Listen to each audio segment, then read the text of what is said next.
At 70, I never imagined my destiny would be turned upside down by a simple, abandoned garage. From my husband, I inherited not jewels or easy riches, but a rusty key and a forgotten red gate. When the lock gave way, the smell of rust and silence enveloped me like an icy embrace. Little did I know that, behind that door, Arthur had hidden secrets capable of shattering my heart and forever changing my family's history. Today, in telling my truth, I don't seek pity, I seek liberation. Every step I descended, every drawer I opened, every voice I heard echoing underground, was an invitation to the abyss from which I might never emerge the same. But now I have no choice. If you are here, you will walk with me. Brace yourself, because what I'm about to reveal isn't just a widow's memoir. It's a living testament, woven from pain, courage, and mysteries that remained buried for decades. And at the end of this journey, you might also ask yourself, if you had found what I found, would you have had the courage to open the door? I sat across from Dr. Brandao, my black dress still smelling of church, a bittersweet perfume of candles and lilies clinging to the collar. The leather of the chair groaned as I crossed my legs, as if I, too, were tired of saying goodbye. He cleared his throat, adjusted his glasses, and I felt my heart pound in my throat like a trapped bird. 3 weeks after the funeral, I still talked to Arthur in my mind, asking for signs, a wave, anything. The silence in the office felt like a chapel, and the window showed a pale sky that promised nothing. I breathed slowly, like someone descending a dark staircase, counting invisible steps. Marcos, impeccably dressed, entered 2 minutes late, sporting that watch that tells everyone's time except his. He greeted me with a dry, quick, window-dressing kiss, leaving a trail of expensive cologne that always gives me a headache. "Shall we speed things up, doctor?" he asked, as if life were an airport counter. I looked at his hands, the restless fingers, drumming an impatient rhythm on the arm of the chair. It's interesting how hands tell truths that the mouth doesn't dare. Those well-manicured nails had already scratched plans that didn't include me. The lawyer began reading with the practiced voice of someone who's seen families crumble to dust in a closed room. To Marcos's care, the apartment and the listed investments remain. The word remain weighed down the table like an iron lid. He smiled at the corner of his mouth, a mannerism he inherited from his father, but without the sweetness behind it. I stood straight, counting the stripes on the carpet, trying not to drown in the sound of the syllables, until the sentence that spun the world. For Helena, the property at Rua das Industrias, 217. A garage and its contents. A garage. I pretended to understand. In that moment, I relived so many similar moments. When we signed the mortgage for our first house, when we registered Marcos's birth, when the doctor wrote benign in blue pen. Life had been a series of papers and stamps, and I prided myself on the calm with which I held pens on turbulent days. But there, in that instant, the pen slipped a millimeter in my hand. A garage. I didn't know whether to laugh at the irony or cry at the humiliation. Content, he said. Content is a word that encompasses the world, but sometimes hides nothing. Marcos crossed his legs, as if he'd just won a long-awaited trophy. "Mom, this simplifies everything," he said, and each letter smelled of solvent, the kind that removes stains and also fades memories. "You can rest assured. I'll take care of the apartment." I only heard, "I'll take care," and I thought of how many times I'd taken care of fevers, homework, shoelaces, and scares in the middle of the night. The word, take care, became a bad mirror, reflecting back a face he didn't recognize. Dr. Brandao, attentive, watched the scene like someone watching two ships almost collide. I signed where I was told, with letters that trembled less than I did. I felt the discreet weight of the cold key at the bottom of my purse, a silly key, the kind of charmless one would be embarrassed to display on a pretty keychain. And yet, there was a glimmer of light in it that I couldn't name. Or maybe it was just old woman stubbornness, the habit of believing that the improbable can keep bread warm. I left the office without saying goodbye, wanting to go to the bakery on the corner for strong coffee and a toasted bread like I used to do when I was younger and needed to gather my courage. The building's hallway smelled of old carpet and memories that weren't mine. A man passed me with a newspaper under his arm and a "my condolences" note that arrived late, but still served as a blanket. I clutched my bag to my chest, feeling the key poke at the lining, a nagging speck that insisted on waking me. I thought of Arthur and the way he kept secrets. They weren't holes, they were drawers. Drawers sometimes have false bottoms. And my heart, which had been made of stone all morning, began to sag, like bread warmed by heat. On the sidewalk, the wind ruffled my scarf, reminding me of the day I met Arthur at a small dance, with crepe paper streamers hanging from the ceiling and off-key music that made us laugh. He invited me to dance, saying, "I don't promise fancy steps, but I guarantee you'll be down to earth." And he did. He almost always did. Had he, once again, left a message the kind we only understand later? The word garage wrote itself inside me, in letters that grew larger until they touched the ceiling. I took a taxi because that day I needed a stranger to take me there without any questions. The driver had a saint on the dashboard and an AM radio playing a bolero. I gave the address, Rua das Industrias, with the voice of someone memorizing a number so they won't forget it. During the ride, I counted lampposts, signs, and corners, as if I were marking a new map in an old city. The window fogged up with my breath, and I accidentally drew a heart. I rubbed it away with my sleeve, embarrassed, as if someone might see the ridiculousness of the gesture. The industrial district, as it appeared through the window, seemed like another city, a place where time moves at the pace of machines and feelings dare not speak loudly. Worn signs, high walls, sleepy dogs, a rusty wind that scratches the throat. The taxi stopped in front of an old gate with a red padlock and peeling paint. The number 217, stubborn, was still there, resisting the rain and oblivion. I paid the fare with trembling bills and stood alone before the iron, the dust, and the possible. I opened my purse, and the key landed in my palm as if it had asked to be born there. I fitted it into the padlock. Resistance, then a click, then a silence that seemed promising. I pushed the gate with both hands, feeling my entire body working, as if I were opening not just a place, but a time. A breath of ancient dust covered my shoulders, leaving a taste of sweet rust on my lips. I, who had so often closed doors to protect my home, was opening a door to protect myself. I took a step inside, and the streetlight fell behind me, cutting my shadow against a floor of stains and stories. I turned on my cell phone's flashlight, and the beam sliced through the darkness, like a knife cutting through fabric. There was no scrap metal scattered about. There was silence. There was order. The tarps were neatly stretched, lined up like beds in a luxury hospital ward. My heart, curious as a child, walked ahead of my legs.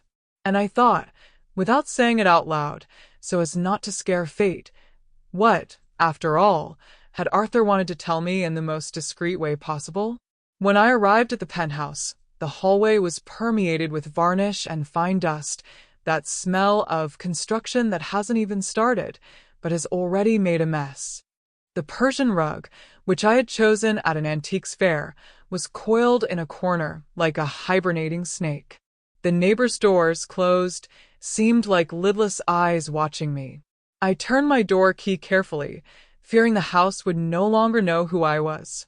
And before the lock gave way, I saw it, the bag, leaning against the baseboard, upright, with the last cruise ticket still attached to the handle, like a note saying time to go. Marcos appeared out of nowhere, as if he'd sprouted from the plaster ceiling. "Mom, I'm glad you came quickly," he said, and the good hit the wall and fell to the floor mute. He wore a spotless white t-shirt and slightly wrinkled linen pants, the calculated wrinkling of someone who wants to appear busy and humanly fallible. Behind him, 2 cardboard boxes with the assistant's handwriting. Old documents, review, and miscellaneous items, donate. Miscellaneous items. I took a deep breath to keep from laughing nervously. When a life becomes miscellaneous items, it's a sign someone's ruler is crooked. The living room looked like a movie set during intermission. Paintings propped against a baseboard, curtains held back with clothespins, the coffee table bare, exposed, without flowers, books, or conversation.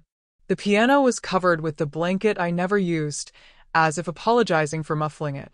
A different echo lived there, an echo that distorted words and lengthened steps.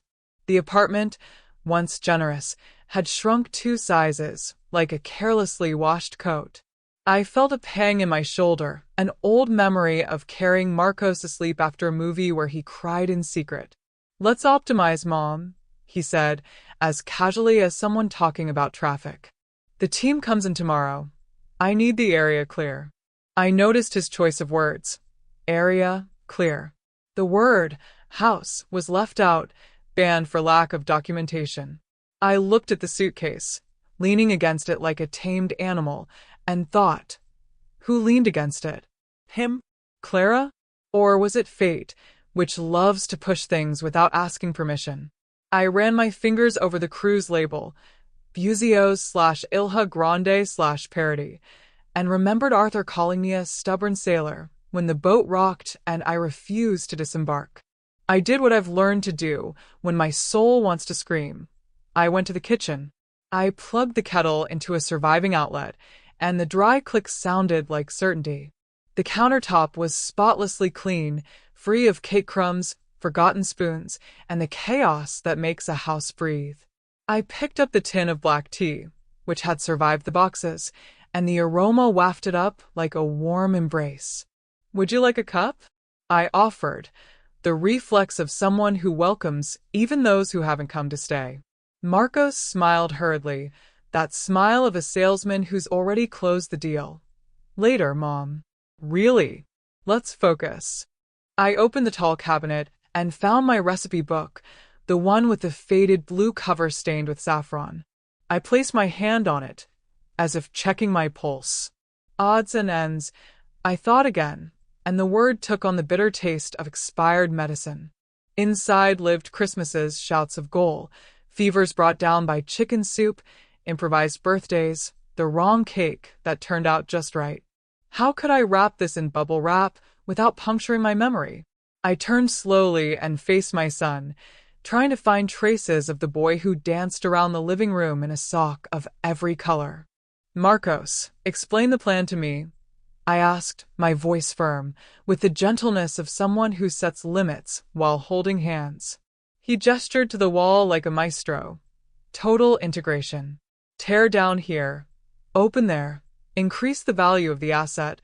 Sell at the top." Increase the value of the asset. Assets, liabilities, equity, liquidity, words I know, yes, but which I've never used to call home what was once home. "And where do I stay while the asset increases in value?" I asked, blowing on my tea to swallow the irony without burning myself. He looked at the suitcase. The suitcase looked at me. "We have options," he began, reeling off a list that had more numbers than letters. "You can go to the apartment in Praia do Leme for a month, 2 at most. Or to Aunt Leah's if you prefer something more familiar." Familiar? I bit the corner of my tongue to avoid remembering that Aunt Leah had lived here with us when Arthur was sick, and that it was Marcos who complained about impaired circulation because of her. I accidentally added sugar to my tea. I always drink it without, and the overly sweet taste brought me back to myself. "Thanks for the options," I replied. "I already have a place." He arched his eyebrow, surprised by an independence that had never suited him. "What place?" The question came at the tip of a whip, but I donned a layer of calm. "Rua das Industrias, 217. I said it slowly, savoring each number like someone peeling a sweet fruit. For a second, Marcos seemed confused. Then he laughed incredulously. "The garage? Mom, please. That's no place for you." The ma'am came with a condescending pillow. I smiled back, offering another pillow. Well, then it will be. I packed the blue notebook into my suitcase with a care it didn't deserve, folded 2 dresses, grabbed the coat that smells like Arthur on cold days, and stuffed the photo album that lives on the top shelf. Each object weighed a fortune, but my back wasn't aching. It was my spine. A supportive spine. A spine that has learned over time not to creak, for any reason. On the entryway table, our photo from New Year's Eve 1999 winked at me with fireworks in the background. "You drive," Arthur seemed to say. I took the photo with me because some phrases don't fit in moving boxes. As I pulled my suitcase into the hall, the caster will scratch the floor with the sound of chalk on a blackboard. Class was beginning. Marcos gripped the doorknob with the anxious hand of someone afraid of losing control of the board. "Mom, don't be so dramatic." "I'm not being dramatic, son. I'm packing my things," he said without raising his voice, without trembling, with the serenity of someone discovering a compass in their pocket. And as the elevator ascended, I remembered the cold garage key touching the lining of my bag, a small piece of metal that suddenly held the weight of an entire future. The elevator door opened, and I stepped in, suitcase in front of me, as if presenting a point. The mirror revealed a woman I recognized and found strange at the same time. Hair tied up carelessly, a disheveled scarf, eyes alight. Those irises, tired from so many wakes, had gained a spark I hadn't seen since the first door I opened with Arthur, when we got the window display wrong and the service right. I pressed ground floor, and, in the gleam of metal, asked myself, what kind of house can grow behind a red gate? The garage was on Rua das Industrias, a forgotten alley where the houses seemed to carry the secrets of decades within their walls. The red gate, peeling with stains reminiscent of rust and dried blood, stood before me as if I were a guardian. I touched the key in my purse pocket and felt the cold metal, reminding me that this was an inheritance, but also a sentence. "Does it still open?" I asked quietly, as if the gate had ears. The neighbor at 215, a lady with a thin bun, peered out the window with owlish suspicion, unblinking. The afternoon sun cast the street in a melancholy yellow, and each footstep echoed louder than it should.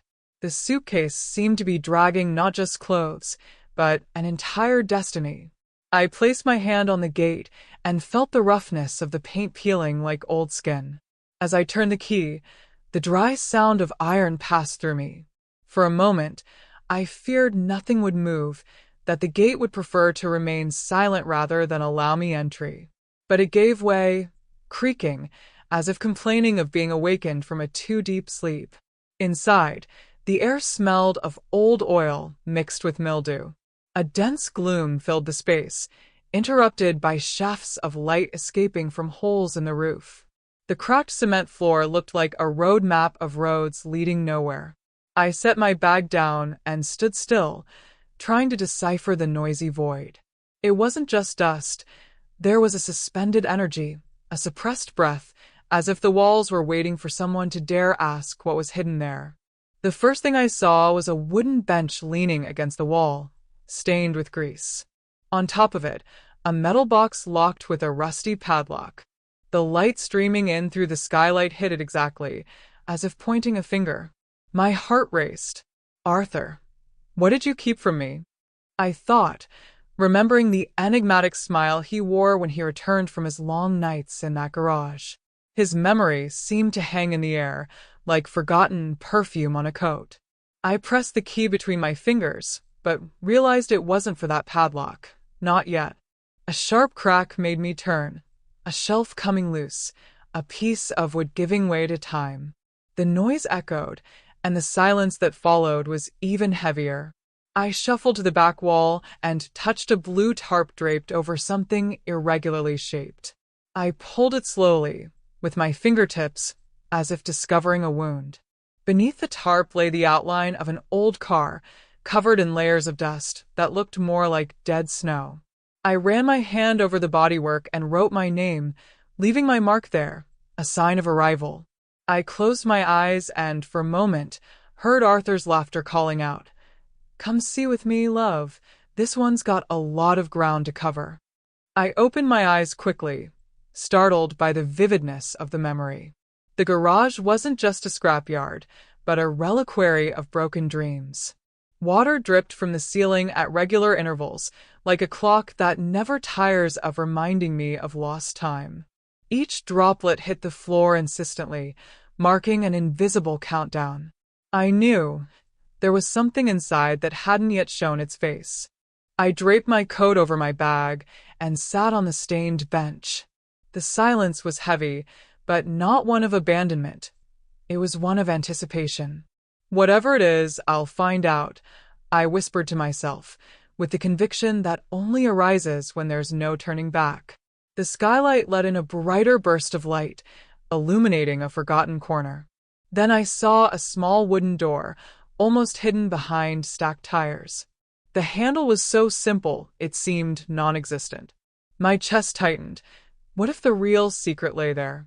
As soon as I pushed the tires aside, I realized that the door wasn't just a forgotten passageway, but a deliberately hidden secret. The wood, already corroded by time, seemed to pulse beneath my hand, as if silently guarding a still-living heart.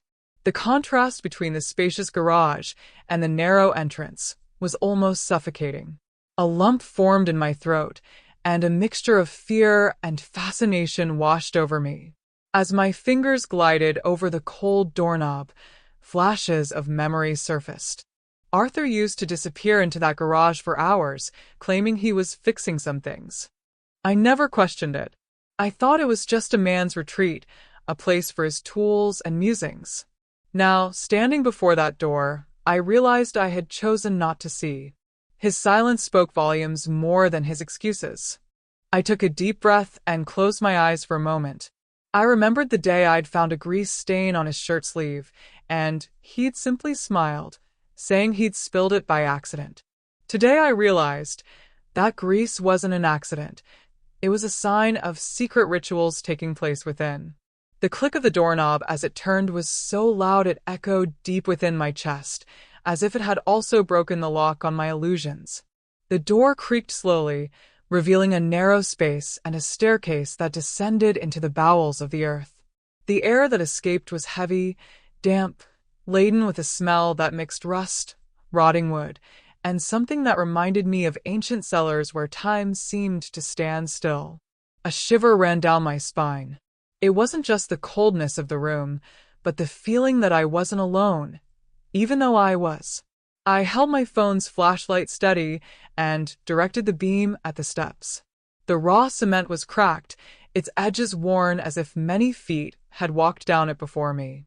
Each crack seemed to tell a silent story. The sound of water droplets dripping from the ceiling created a slow, almost ritualistic rhythm. I stood still for a few seconds, mesmerized, until a greater force pushed me onto the first step. The echo of my footsteps sounded like thunder in that silence. My heart was pounding so hard it seemed to be warning me, "Come back." But I didn't. The second step felt even deeper, as if the stairs wanted to swallow me. I pressed my lips together, swallowed hard, and continued. With each step, the air grew colder, and the light from the garage behind me became a distant slit, as if the world outside were closing in. Suddenly, a memory cut through me like a knife. Arthur coming down the stairs with a box in his arms, in the middle of the night. I'd woken up to get a drink of water and seen him through the crack in the kitchen window. When I asked him the other day, he laughed and said I must have been dreaming. But now, standing on that ladder, I knew. It wasn't a dream. It was true. The feeling of having lived so many years in a lie made me shudder. The smell downstairs grew stronger, almost unbearable, and made me nauseous. But it also awakened something curious in me. The feeling that I was about to open not just a physical door, but also a door to my own life, a rift between what I believed and what I truly was. I braced my hand against the damp wall to keep my balance. The cold water running through my fingers made me feel as if the house itself were sweating. I reached the halfway point and hesitated. I looked back. The door was still open, the garage light shy and inviting, like an easy exit. All I had to do was go upstairs and close it again, wipe it from my memory as if nothing had happened. But I had already gone too far. Closing my eyes to the truth was a luxury I could no longer afford. I took a deep breath and continued down, one step at a time. When I finally stepped onto the floor, I felt the dampness soaking into the soles of my shoes. The space before me was larger than I expected, but the beam of light from my phone revealed only fragments: a worn brick wall, a table covered in cloths, and something metallic gleaming in the corner. My heart raced. I didn't yet know what awaited me there, but a certainty burned within me. This would change my life forever. The first thing that struck me was the silence. Not an ordinary silence, but one that seemed to weigh heavily on my shoulders, dense, almost palpable. I walked a few steps, illuminating every corner with my cell phone. The damp brick walls were covered in dark stains, like scars of time. The floor, uneven and cold, reflected small puddles of water that shimmered in the dim light, as if hiding even deeper secrets. I shone the flashlight on a table against the wall. It was covered with a dusty sheet that looked as if it hadn't been touched in years. I carefully pulled back the fabric, and the dry sound echoed through the room, as if someone had held their breath. Beneath it, I found ancient tools, a stack of hardcover notebooks, and glass jars filled with strange liquids, each marked with faded labels. It was as if Arthur had set up a makeshift laboratory there. I picked up one of the notebooks and leafed through it with trembling hands. The pages were filled with scribbled notes, calculations, symbols I didn't understand. Some pages were stained, perhaps with coffee, perhaps with something else. A phrase repeated itself on several pages.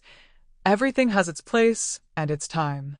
The echo of those words inside my head made my skin crawl. Arthur had never mentioned anything about research, science, or experiments. In the opposite corner, something metallic gleamed. As I approached, I realized it was an iron cabinet, locked with a rusty padlock. Its size was disproportionate to the space. Tall, sturdy, imposing. I ran my fingers over the icy surface, and a shiver ran down my entire arm.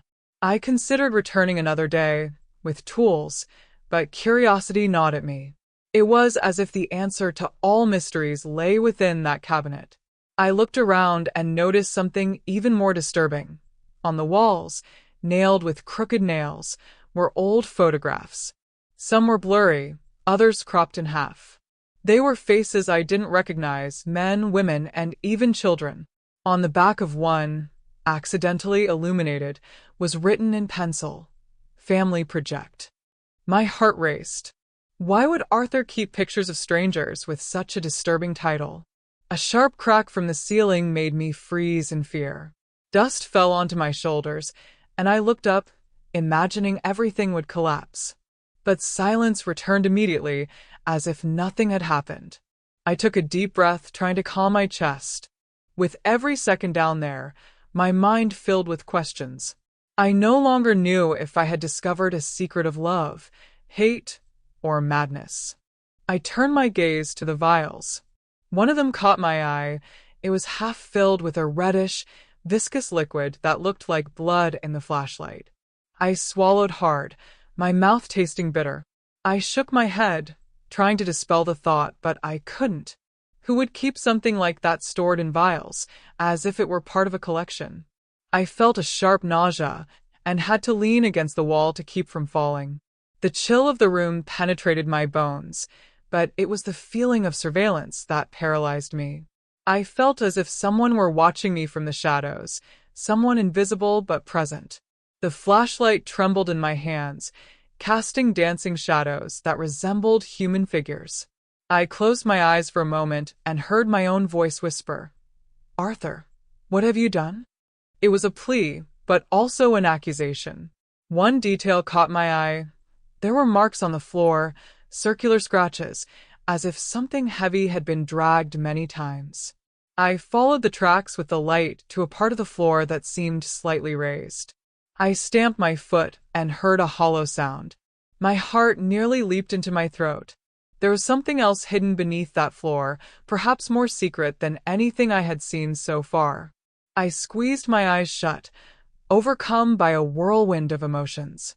Part of me wanted to run away, close the door, and forget what I'd found forever.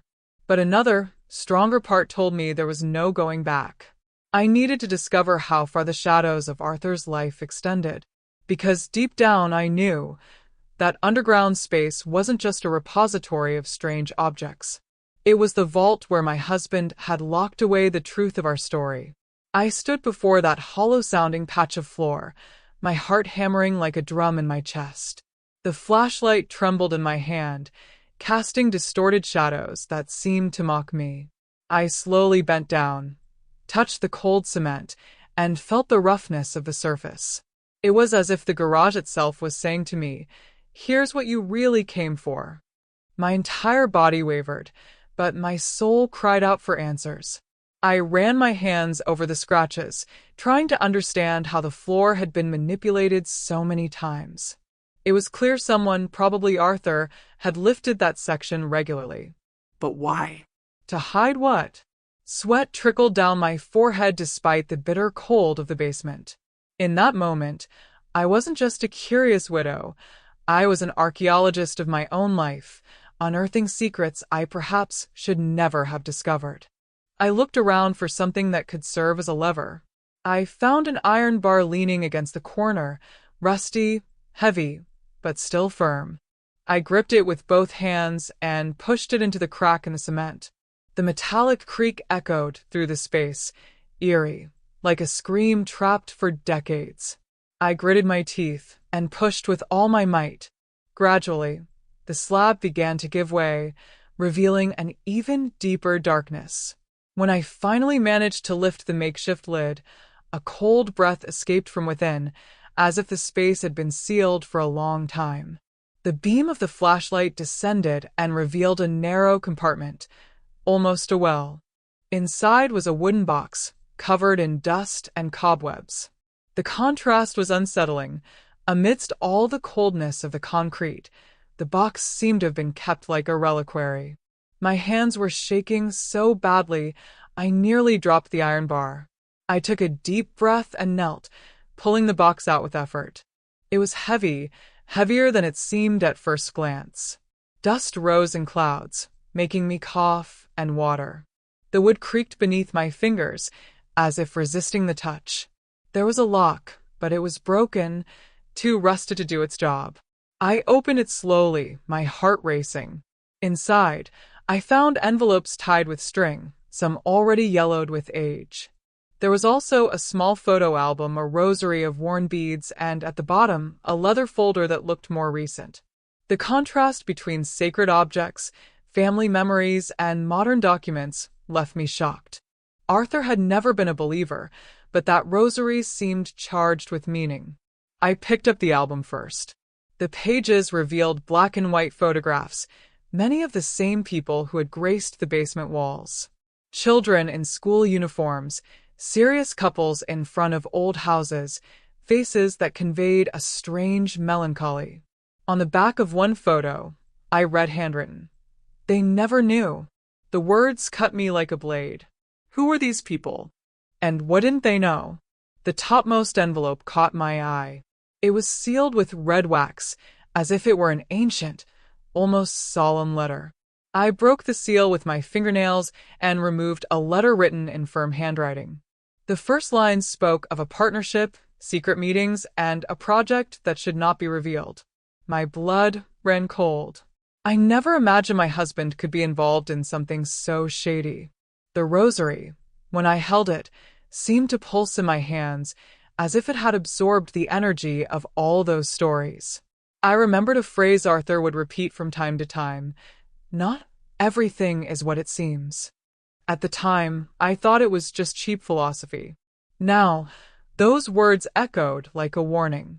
I felt a huge weight on my shoulders, as if I had inherited not only a garage but also all the sins stored there. I closed the box again and knelt beside it, paralyzed. Tears streamed down my face without me even realizing it. I had come down looking for answers, but found only more questions. And deep down, something told me this was just the beginning. Because if Arthur had kept all that from me, what else had he hidden? And most of all, how far was I willing to go to find out? With my hands still trembling, I untied the knot in the string holding the bundle of envelopes together. Dust clung to my fingers, as if trying to stop me from moving forward. Each envelope bore dates from different decades, some typed, some handwritten, all with an air of disturbing solemnity. The oldest was dated 1954, long before I met Arthur. My heart raced. This wasn't just his secret, it was something inherited, passed down like a curse. I opened the first one carefully. The words were formal, almost bureaucratic, but carried a hidden weight. They spoke of family estates, keeping names confidential, and never allowing documents to fall into the wrong hands. There was no clear signature, only enigmatic initials, 3 letters repeated in all correspondence. I felt a chill run down the back of my neck. Arthur had never mentioned those acronyms, and now they loomed like a shadow that had haunted us for generations. Another envelope contained more intimate, almost distressed handwriting. The letter spoke of meetings in remote homes, the need to hide children for their own good, and a pact that could not be broken. The words loyalty and sacrifice repeated like a refrain. My eyes welled up. Children? What pact was that? Why would my husband have inherited such memories of pain and fear? I continued reading, even with a heavy heart. A letter from the 1970s spoke of a staged accident to cover up something bigger. The sender described in detail how newspapers of the time reported the tragedy, but that it was all a facade. Real people, the letter said, were kept somewhere. I felt a chill remembering the photographs hanging on the walls of the underground. Could those children be the same? The following pages became even more personal. There was a letter signed by someone named Elias, written directly to Arthur. The handwriting was firm, paternal, almost authoritative. It read, "Now it's your turn to protect the legacy. Don't question it, just do it." Those words crushed me. For so many years, Arthur had carried this burden in silence, while I believed we had an ordinary, peaceful life, a couple growing old together. My breath caught in my throat. Part of me was angry that he'd never trusted me, but another part wondered, was he trying to protect me? Maybe he feared I'd go mad if I learned the truth. But hiding letters, photographs, and memories didn't feel like love, but rather like imprisonment. I was living alongside a stranger who carried secrets inherited from a world I'd never known. Among the papers, I found a smaller note, folded several times. The words were simple but devastating. "They are closer than ever. If we fail, everyone will pay the price." The sentence seemed hastily written, the ink smudged by haste or sweat. My hands froze. Who were they? And what price could this be that still echoed in the silence of that garage? I tried to organize the letters chronologically, but soon realized there was no logic. Some seemed out of place in time, as if they narrated events that hadn't yet happened. Others were so vague they seemed like prophecies. With each envelope I opened, I felt like I was tearing away pieces of veils that concealed something monstrous. And at the same time, the feeling of being watched grew, as if Arthur were still there, watching me. The smell of old paper mixed with damp made me nauseous, but I didn't stop. Each sentence I read was a blow, an open wound in my marital memory. How could I have lived so long without understanding anything? The late nights when he disappeared, the phone calls answered in hushed tones, the unexplained disappearances, everything now fit together in a terrifying way. I wasn't the blind wife. I was the unwitting accomplice to an inherited silence. I closed my eyes for a moment, hugging the bundle of letters to my chest. The tears flowed freely, warm, mingling with the cold of that underground. I felt small, crushed by a story I didn't choose to live. But I also realized something bigger. If those letters reached me, it was because the secret wanted to be revealed. And even if it cost me my soul, I needed to see it through to the end. My heart still racing from the letters, I turned my eyes to the small album found inside the box. The cover was simple, worn leather, the edges peeling with age. When I ran my hand over it, I felt the rough texture, as if each scratch carried the scars of a buried history. I took a deep breath before opening it, dreading what I would see. After all, these were no longer just memories. They were clues to a puzzle that encompassed my own life. The front page featured black and white portraits of serious, rigid faces staring directly into the camera. They were men in suits, women in old-fashioned dresses, children lined up like school portraits. They all seemed out of place, as if they carried something in their eyes that shouldn't be shown. The coldness of those faces sent chills down my spine.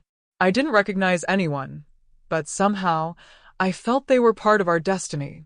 I leafed through the pages further and noticed that some of the photos were partially burned, as if someone had tried to erase them from history. In one, a woman held a baby, but the top half of the image had been destroyed. Only her delicate hand remained, holding the child tightly. On the back, a short, somber note. She shouldn't have been born. My stomach churned. I continued turning the pages and noticed that some of the photos were marked with strange symbols drawn in red pen, a circle, a cross, a triangle. They looked like codes, or perhaps a form of classification.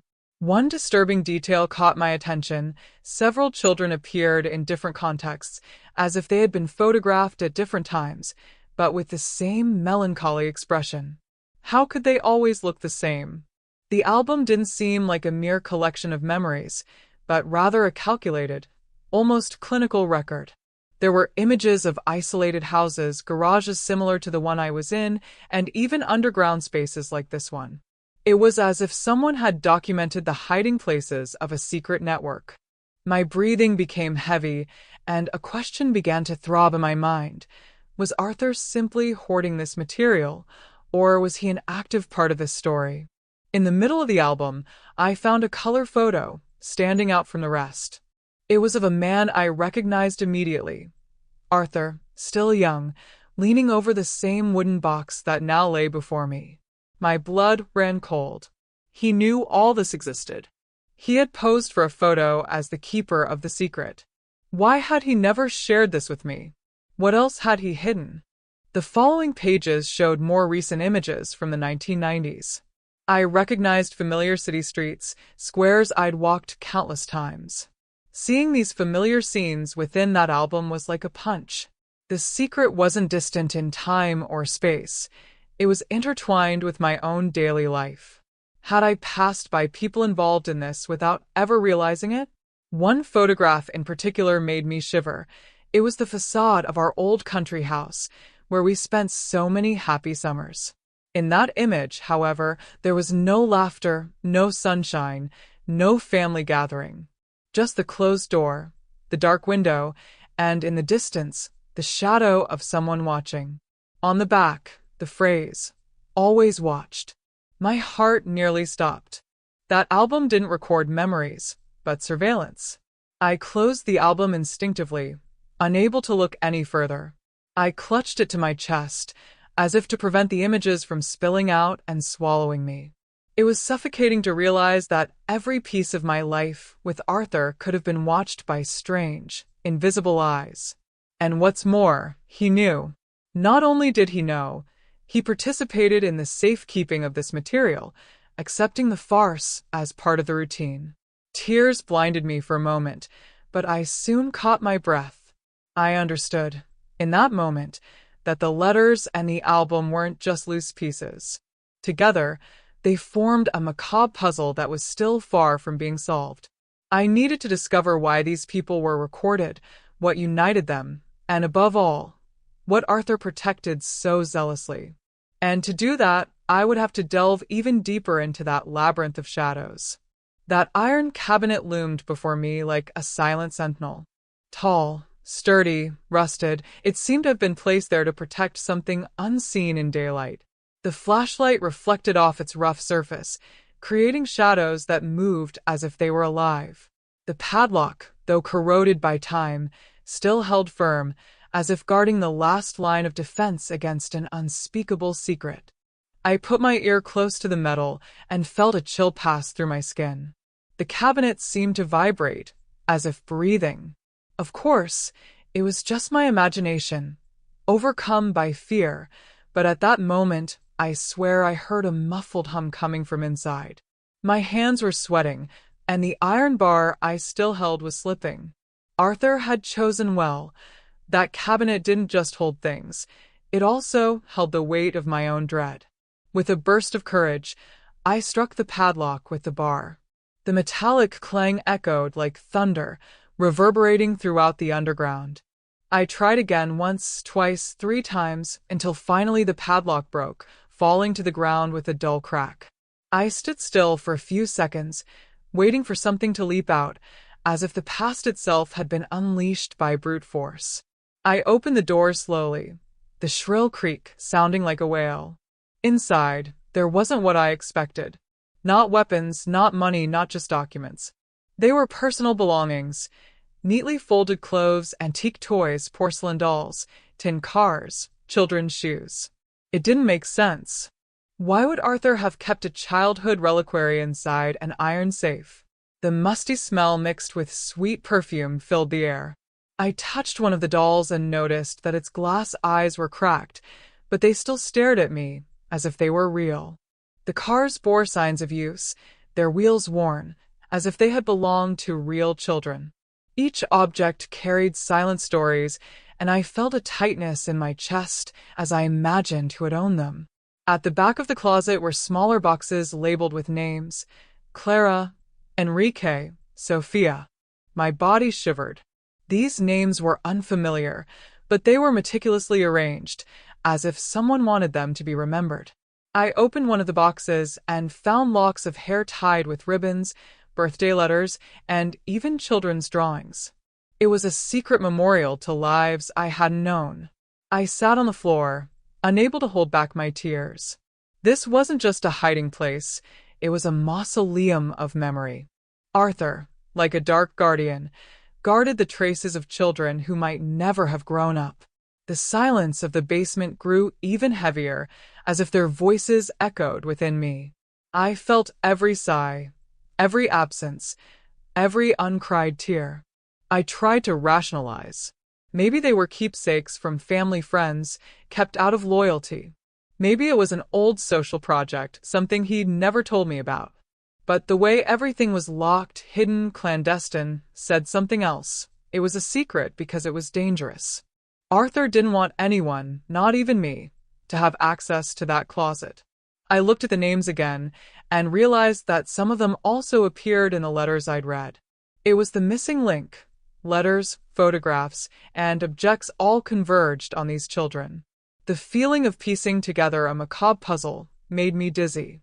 My husband, who to me had always been a reserved man, was revealed as part of something bigger, something I hadn't yet dared to name. I closed the closet doors with trembling hands, not daring to look any further. The metallic echo resounded like a full stop, though I knew this was far from over. I sat on the cold floor, leaning against the wall, trying to control my breathing. I knew I couldn't stop there. If the closet revealed so much, what else was that underground hiding from me?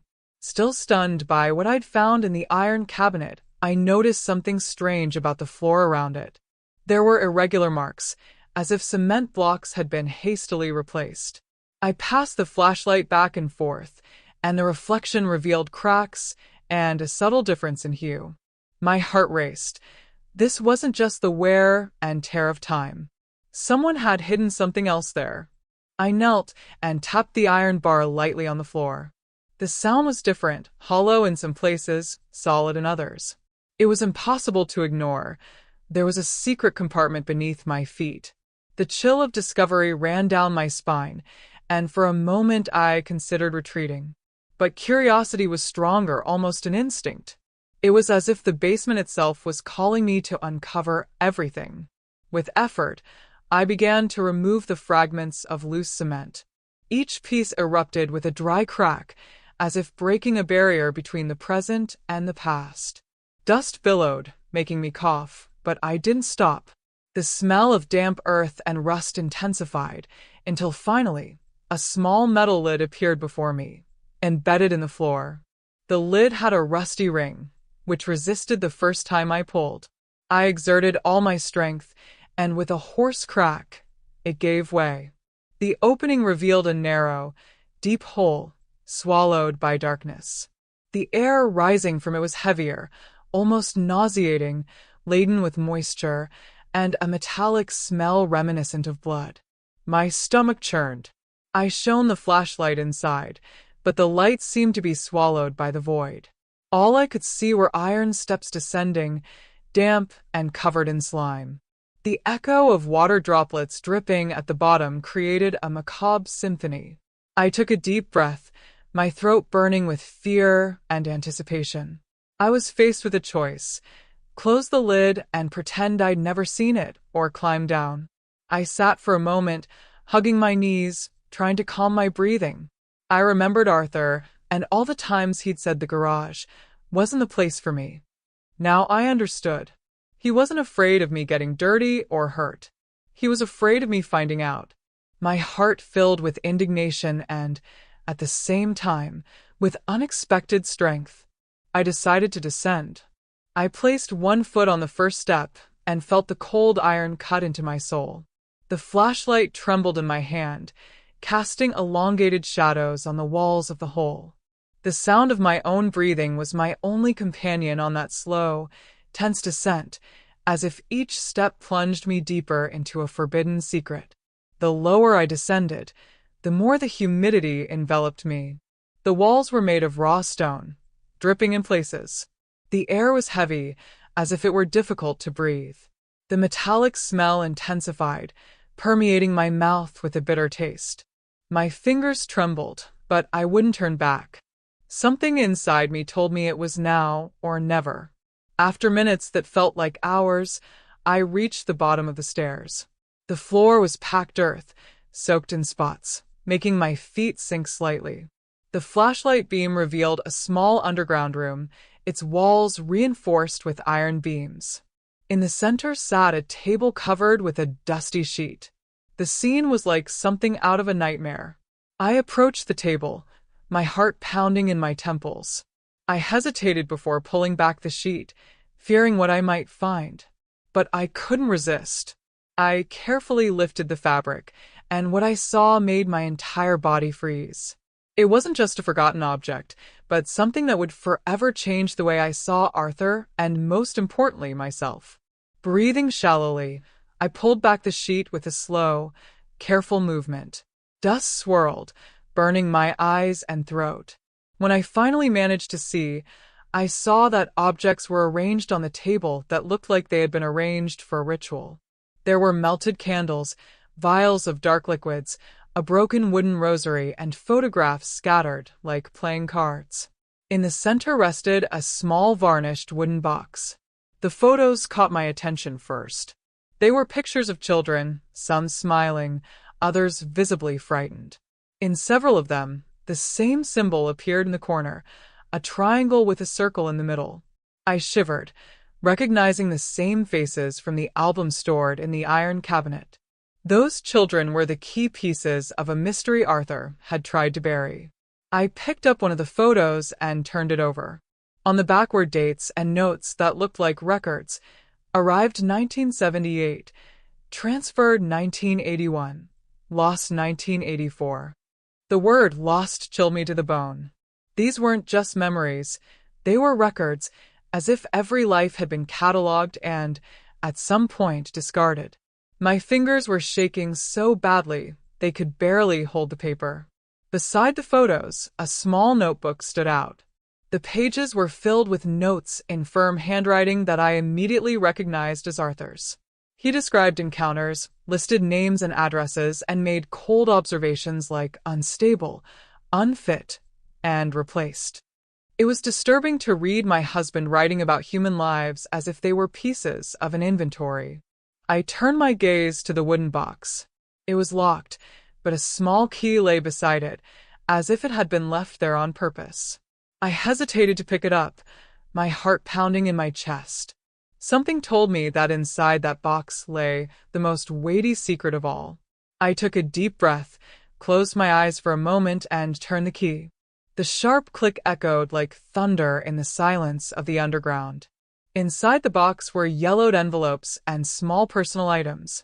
Locks of hair tied with ribbons, maternity bracelets engraved with names, baby teeth stored in cloth bags.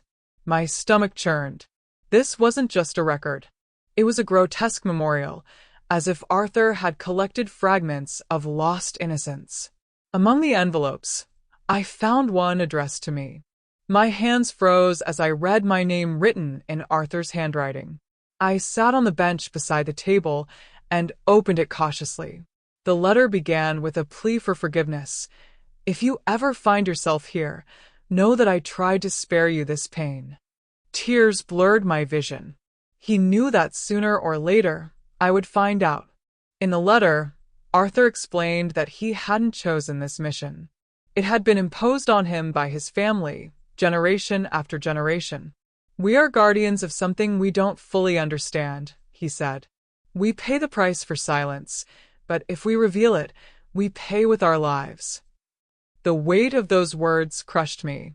I finally understood that he carried a burden he never dared share with me. But what hurt me most was the letter's ending. If you found this, the cycle is now in your hands. You will have to decide whether to continue to hold on to it or break it off. But know this, they will come after you. The paper slipped from my hands, and a chill ran down my spine. This wasn't just about secrets from the past, it was a real threat to my present. I slammed the box shut, my hands still trembling. I felt torn between anger and compassion, between fear and courage. Everything I had seen so far pointed to something bigger than Arthur, bigger than our family. And in that moment, I understood that my life had just changed forever. I wasn't just a widow. I was the heir to a secret that could destroy me. I closed the box, but the silence didn't return. On the contrary, it seemed as if the basement had awakened with my discovery.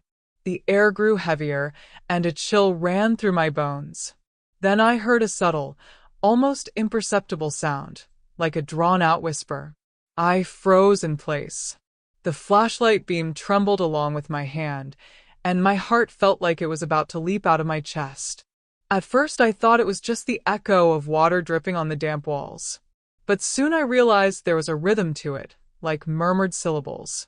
I tilted my head and heard it more clearly. Voices. Faint, distant, but unmistakably human. They came from somewhere beyond the room, perhaps through hidden passages between the walls. My entire body shivered. Arthur, one of the voices, whispered his name. I felt my legs wobble, and I had to lean on the table to keep from falling. It was impossible, but it was happening. The voices seemed to be calling me, as if they knew I was there. I squeezed my eyes shut, trying to deny it, but when I opened them, the murmur continued, more intense, closer.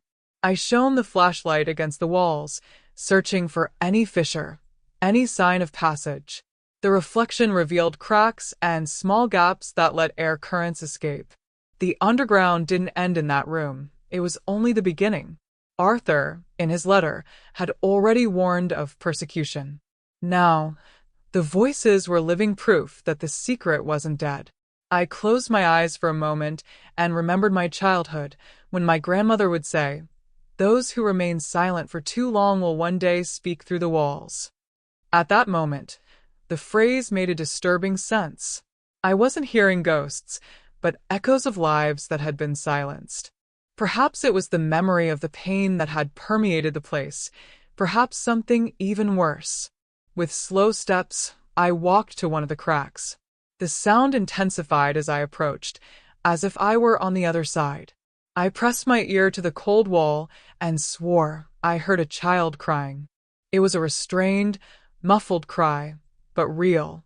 My eyes instantly welled up. What weight was this that Arthur had carried, without ever letting me see it? I thought about running back, closing the floor hatch, and pretending nothing had happened. But my legs wouldn't obey. I was paralyzed, torn between terror and the compulsion to keep going. The voices, somehow, were pulling me in, as if begging for testimony, as if screaming, "Don't leave us in the dark again." Little by little, I realized they weren't just indistinct murmurs. They were short, desperate phrases. "Help, we're here, don't forget." Each word seared itself into my mind like a burning brand. I couldn't ignore it. This wasn't just Arthur's secret. Now it was my responsibility, too. I gripped the flashlight tightly, trying to keep the tremors from my hands. If there was a hidden passage, I had to find it. Fear throbbed inside me, but at the same time, a strange force pushed me forward. Maybe it was courage, maybe madness. But I knew I wouldn't leave without facing what those voices held. I took one last look at the table, the letter, and the box, as if saying goodbye to the surface of reality. Then I approached the most cracked wall, took a deep breath, and touched the damp stone. "Whatever it is, I'm ready," I murmured. Then a deep crack echoed, as if the subterranean had answered me, opening the way for the next revelation. The crack echoed off the walls like subterranean thunder. When I touched the crack again, part of the stone shifted slightly, revealing a narrow opening. The flashlight illuminated a dark, damp space, where the air seemed even heavier. My heart hammered in my chest. It was as if I had been chosen to cross a threshold Arthur had always wanted to keep closed. With effort, I pushed aside the loose stones until I cleared enough space to squeeze through. The corridor before me was narrow, almost suffocating, with rough stone walls that seemed to close in on me. Moisture dripped slowly, forming puddles on the uneven floor. The smell was of mildew and rust, an ancient odor that betrayed secrets buried for decades. I took my first steps, feeling my feet sink into the cold mud. The flashlight beam trembled, and every shadow it cast seemed to move. The voices that had previously echoed through the room now seemed closer, guiding me forward. They were faint, but charged with emotion, a mixture of lament and plea. I knew I couldn't go back without first discovering the truth. The corridor seemed endless, but I soon noticed symbols engraved on the walls. Triangles, circles, and markings that resembled ancient runes. I ran my fingers over them and felt a shiver. They were the same as those in Arthur's photos and notebooks. It was confirmation that he not only knew this place but had a direct connection to everything that had happened there. At certain points, the ceiling was so low I had to bend over. The sensation was suffocating, as if the corridor wanted to swallow me. The sound of my labored breathing echoed, mingling with the dripping of water. With each step, the feeling that I was trespassing into forbidden territory grew, and with it, the fear of not making it out alive. Suddenly, I realized the murmur of voices had ceased. Absolute silence fell over me, so heavy my ears ached. The darkness seemed to envelop me even more densely, and the beam of my flashlight barely illuminated the next meter. For a moment, I considered turning back, but something inside me told me the corridor held the answer I sought. I kept walking until the ground changed texture. I stepped out of the mud and onto smooth stones, polished, as if they had been used by many people over the years. The corridor widened slightly, revealing an ancient iron door with massive hinges and a broken padlock. The detail that froze me was the inscription engraved on the door, "Do not open." I stopped before it, my entire body on alert. Who had written that? Arthur? One of those guardians? Or someone trying to warn me? My fingers brushed the cold metal, and I realized the rust was oozing like congealed blood. The warning felt more like condemnation than advice. Still, I couldn't back away. I gripped the doorknob and turned it slowly. The sharp creak cut through the silence like a blade. The door slowly gave way, revealing a space beyond, shrouded in dense shadows. The air that escaped was colder than anything I'd ever smelled, laden with a smell that mingled earth, metal, and something reminiscent of decay. Before entering, I took a deep breath and closed my eyes for a moment. I remembered Arthur's letter. If you've made it this far, the cycle is in your hands. I was about to step through a portal from which there might be no return. I gripped the flashlight tightly, took a step forward, and crossed the threshold, ready to face whatever the secret corridor held. As soon as I stepped through the door, a chilly wind enveloped me, as if I'd crossed into another world. The room was large but low, and the stone walls were covered in markings similar to those in the hallway, triangles, circles, symbols that seemed to pulse in the dim lantern light. In the center, a metal structure resembled an old stretcher, surrounded by vials, rusted instruments, and the remains of candles. The room seemed frozen in time. My heart was racing. The metallic smell that had been with me since my descent was now more intense, almost unbearable. Around the stretcher, I saw open wooden boxes filled with notebooks, records, and photographs. The disturbing detail, many of them were of children. The same symbol, the triangle and circle, was etched on almost all of them. This wasn't just a storage room. It was a dark archive. I approached with hesitant steps. I ran my hand over the cold surface of the stretcher and felt deep scratches in the metal, as if someone had struggled against invisible chains. I closed my eyes for a moment, and a wave of indignation mixed with fear washed over me. What role did Arthur play in this place? Guardian, accomplice, or victim of a macabre tradition? On top of one of the boxes, I found a better preserved journal. I leafed through the pages with trembling hands. It contained descriptions of procedures, resistance tests, and behavioral observations. The words were technical, almost clinical, but the subjects were always children. Each line was a stab in my chest.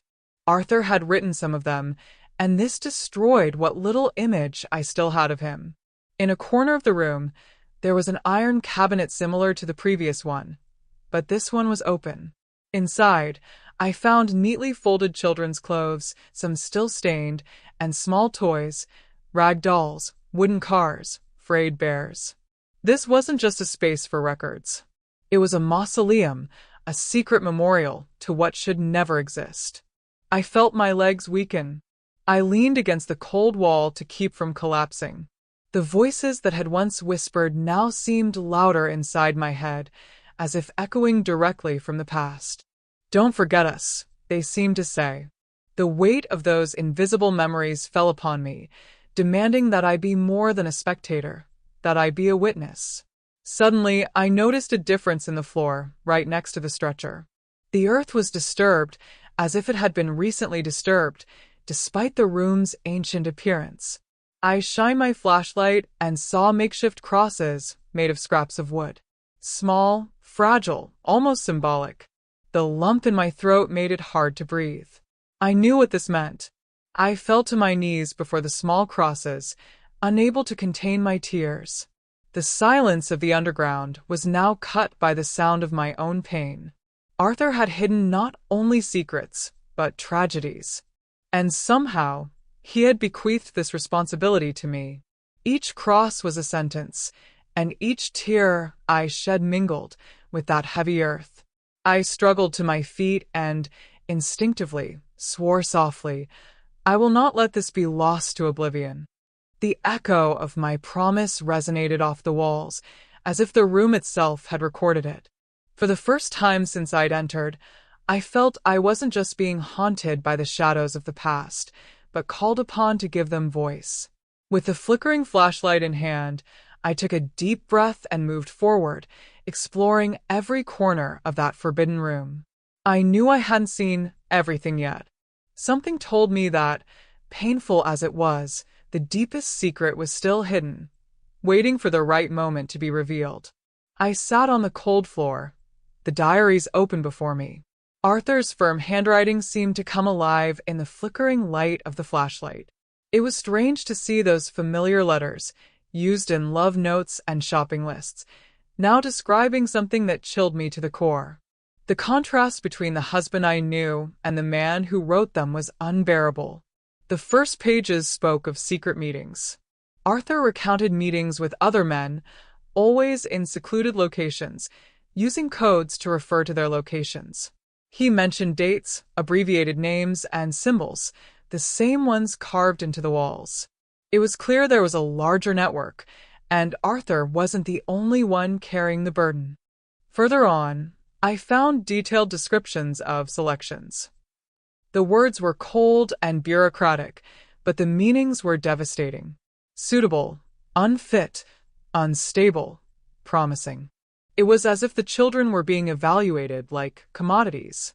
Each entry had a date and, in many cases, a fate: transferred, replaced, or, worst of all, discarded. My eyes burned, but I kept reading. On one page, Arthur wrote, "Doubt consumes me, but the duty of family cannot be broken. We are just cogs in a machine we didn't choose. If we fail, we will all pay the price." That made me tremble. He wasn't acting by choice, but by the imposition of something greater, perhaps a cursed tradition that had crossed generations. There were also accounts of dreams. Arthur described hearing cries, sensing presences in the night, and being haunted by eyes he couldn't forget. In some passages, he seemed like a tormented man, struggling with his own conscience. He wrote phrases like, "I can't bear this silence any longer," and "What we inherited is more of a curse than a legacy." But what gave me the most chills was a highlighted note, written in large, shaky letters. "If I am no longer here, look for the key under the last cross." I was transfixed when I read it. Arthur knew I might one day find myself there, and he left clues that might reveal the heart of this whole mystery. I continued leafing through, each page feeling heavier than the last. I discovered lists of hidden places, references to cities I knew, but also to others that meant nothing to me. There were mentions of influential men, politicians, and religious figures, always veiled, but enough to indicate that the secret wasn't limited to that basement. I closed the journals for a moment and rested my forehead against them, trying to hold back the tears.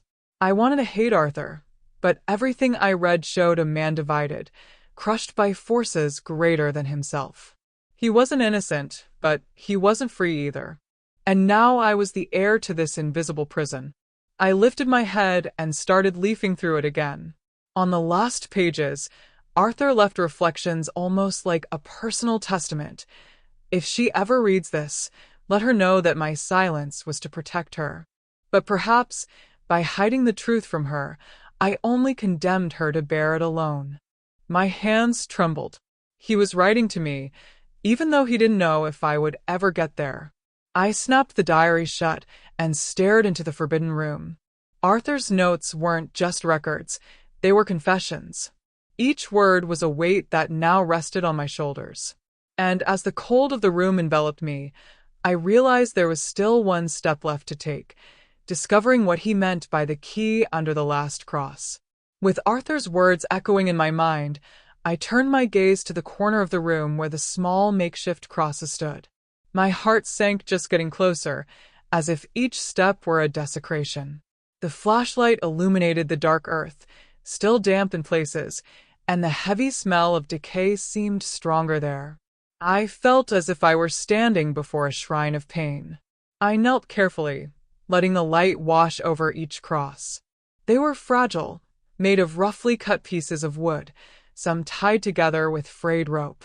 I ran my hand over the last one, the smallest, almost hidden behind the others. I felt a shiver run down my spine.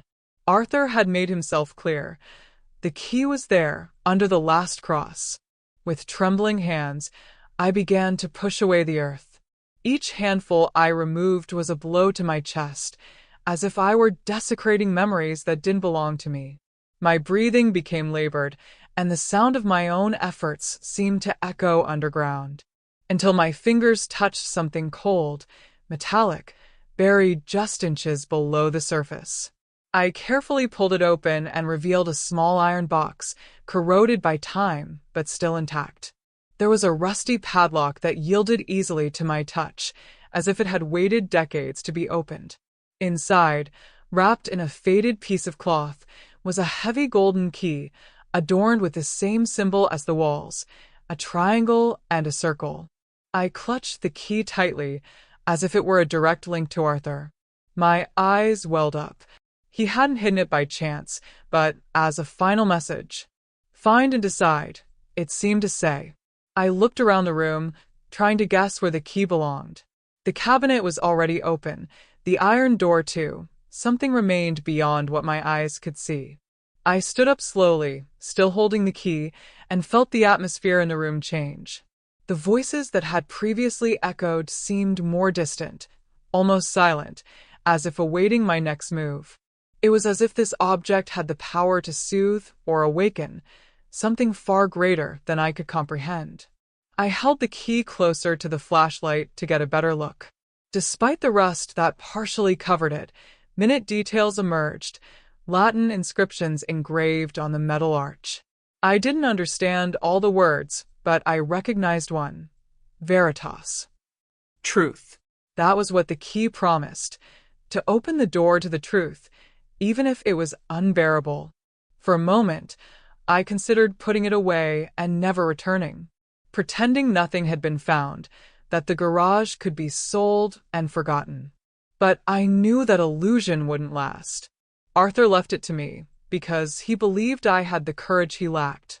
It wasn't just an inheritance, it was destiny. I walked around the room, mentally testing where the key could be used. It was then that I noticed a wall unlike the others, with slightly misaligned stone blocks. In the center of it, a groove-shaped slot gleamed in the flashlight's light. The key seemed to have been made for just that purpose. I approached the slot, key in hand. Sweat dripped down my forehead, and my heart pounded with the rhythm of the approaching decision. "Is this it, Arthur?" I murmured, and with a firm gesture, I inserted the key into the slot, feeling the metallic click echo like thunder, announcing the revelation that was about to unfold. The click of the key echoed like muffled thunder, and the entire wall trembled beneath my hands. The crack began to move slowly, revealing an ancient mechanism hidden for decades. The creaking sound of the stones scraping against each other sounded like the screams of ghosts trapped within. My heart pounded so loudly it drowned out all other sounds. As the opening widened, even colder air escaped, laden with a scent that mingled wet earth and rust. The flashlight beam trembled in my hand, casting dancing shadows on the walls. For a moment, I feared something would leap from the darkness. But curiosity overcame fear. I had to see what was there. As the opening finally revealed itself, I saw a narrow tunnel, unlike the previous corridor. The walls were smooth stone, as if carved with precision. On the floor, ancient footsteps were still visible, etched in the caked dust. It was like entering a space time had forgotten, but which, paradoxically, seemed to be waiting for me. I entered slowly, feeling the weight of the key still in my hand. The silence was so absolute that even my breathing felt like an intruder. With each step, the feeling of being watched grew, even though there was no one there. The flashlight illuminated more complex symbols, engraved at regular intervals. Now, they were not just triangles and circles, but shapes resembling stars and intertwined serpents. The tunnel seemed to lead to something larger. At a certain point, I noticed the air thinning, as if an exit were nearby. The dripping sound had ceased, replaced by a faint hum, almost like a vibration. I felt a shiver run down my spine, and I had the strange sensation that the place had a life of its own, breathing along with me. At the end of the tunnel, an imposing door, made of carved stone, appeared before me. Unlike the previous one, this one had no visible locks or latches. In the center was a large, embossed symbol, an eye surrounded by concentric circles with the Latin inscription, "To guard the truth." Keep the truth.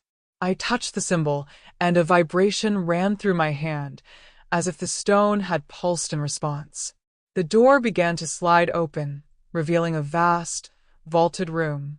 The air was dry and dusty, but there was none of the dead smell of the previous room. Instead, I sensed something different: solemnity.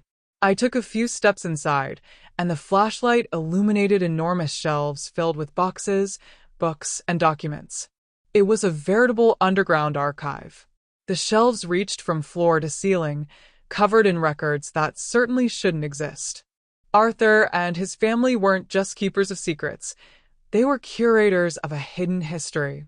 In the center of the room, on a stone pedestal, sat a small, black metal safe that gleamed as if new. Unlike anything I'd seen before, it seemed untouched, waiting just for me. The golden key I'd found on the cross seemed to tingle in my hand, begging to be used there. I took a deep breath, trying to contain the avalanche of emotions. I had seen pain, the remnants of tragedies, and disturbing confessions. But I sensed that what I was about to uncover wasn't just another secret. It was the core of the truth Arthur had kept hidden. And perhaps it would be the revelation that would change not only my life, but the history of our family.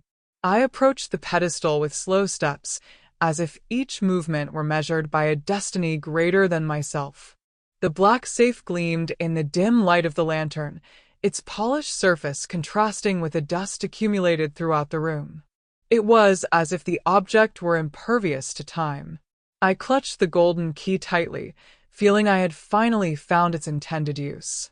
The safe's lock was simple at first glance, but it was surrounded by Latin inscriptions that intertwined in spirals.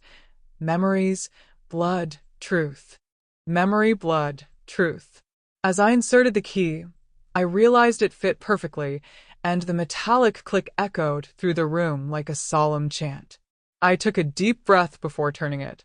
When the lid opened, a dry breeze escaped, kicking up a cloud of dust that made me cough. I waited for the dust to settle before looking at the contents. Inside was no gold, jewelry, or money, but something infinitely more valuable and disturbing: a collection of sealed envelopes, a handful of old photographs, and a small, rust-stained silver crucifix. I picked up the first envelope. It was addressed to names I didn't recognize, but with powerful surnames I'd heard on the news. Inside, handwritten letters spoke of secret pacts, exchanges of favors, and bought silence. It was proof that what Arthur was hiding wasn't just a family drama, but a web of secrets spanning generations. The second envelope contained something even more shocking: fake birth certificates, with photos of children I'd never seen. Some seemed to match the images I'd found in the album and diaries.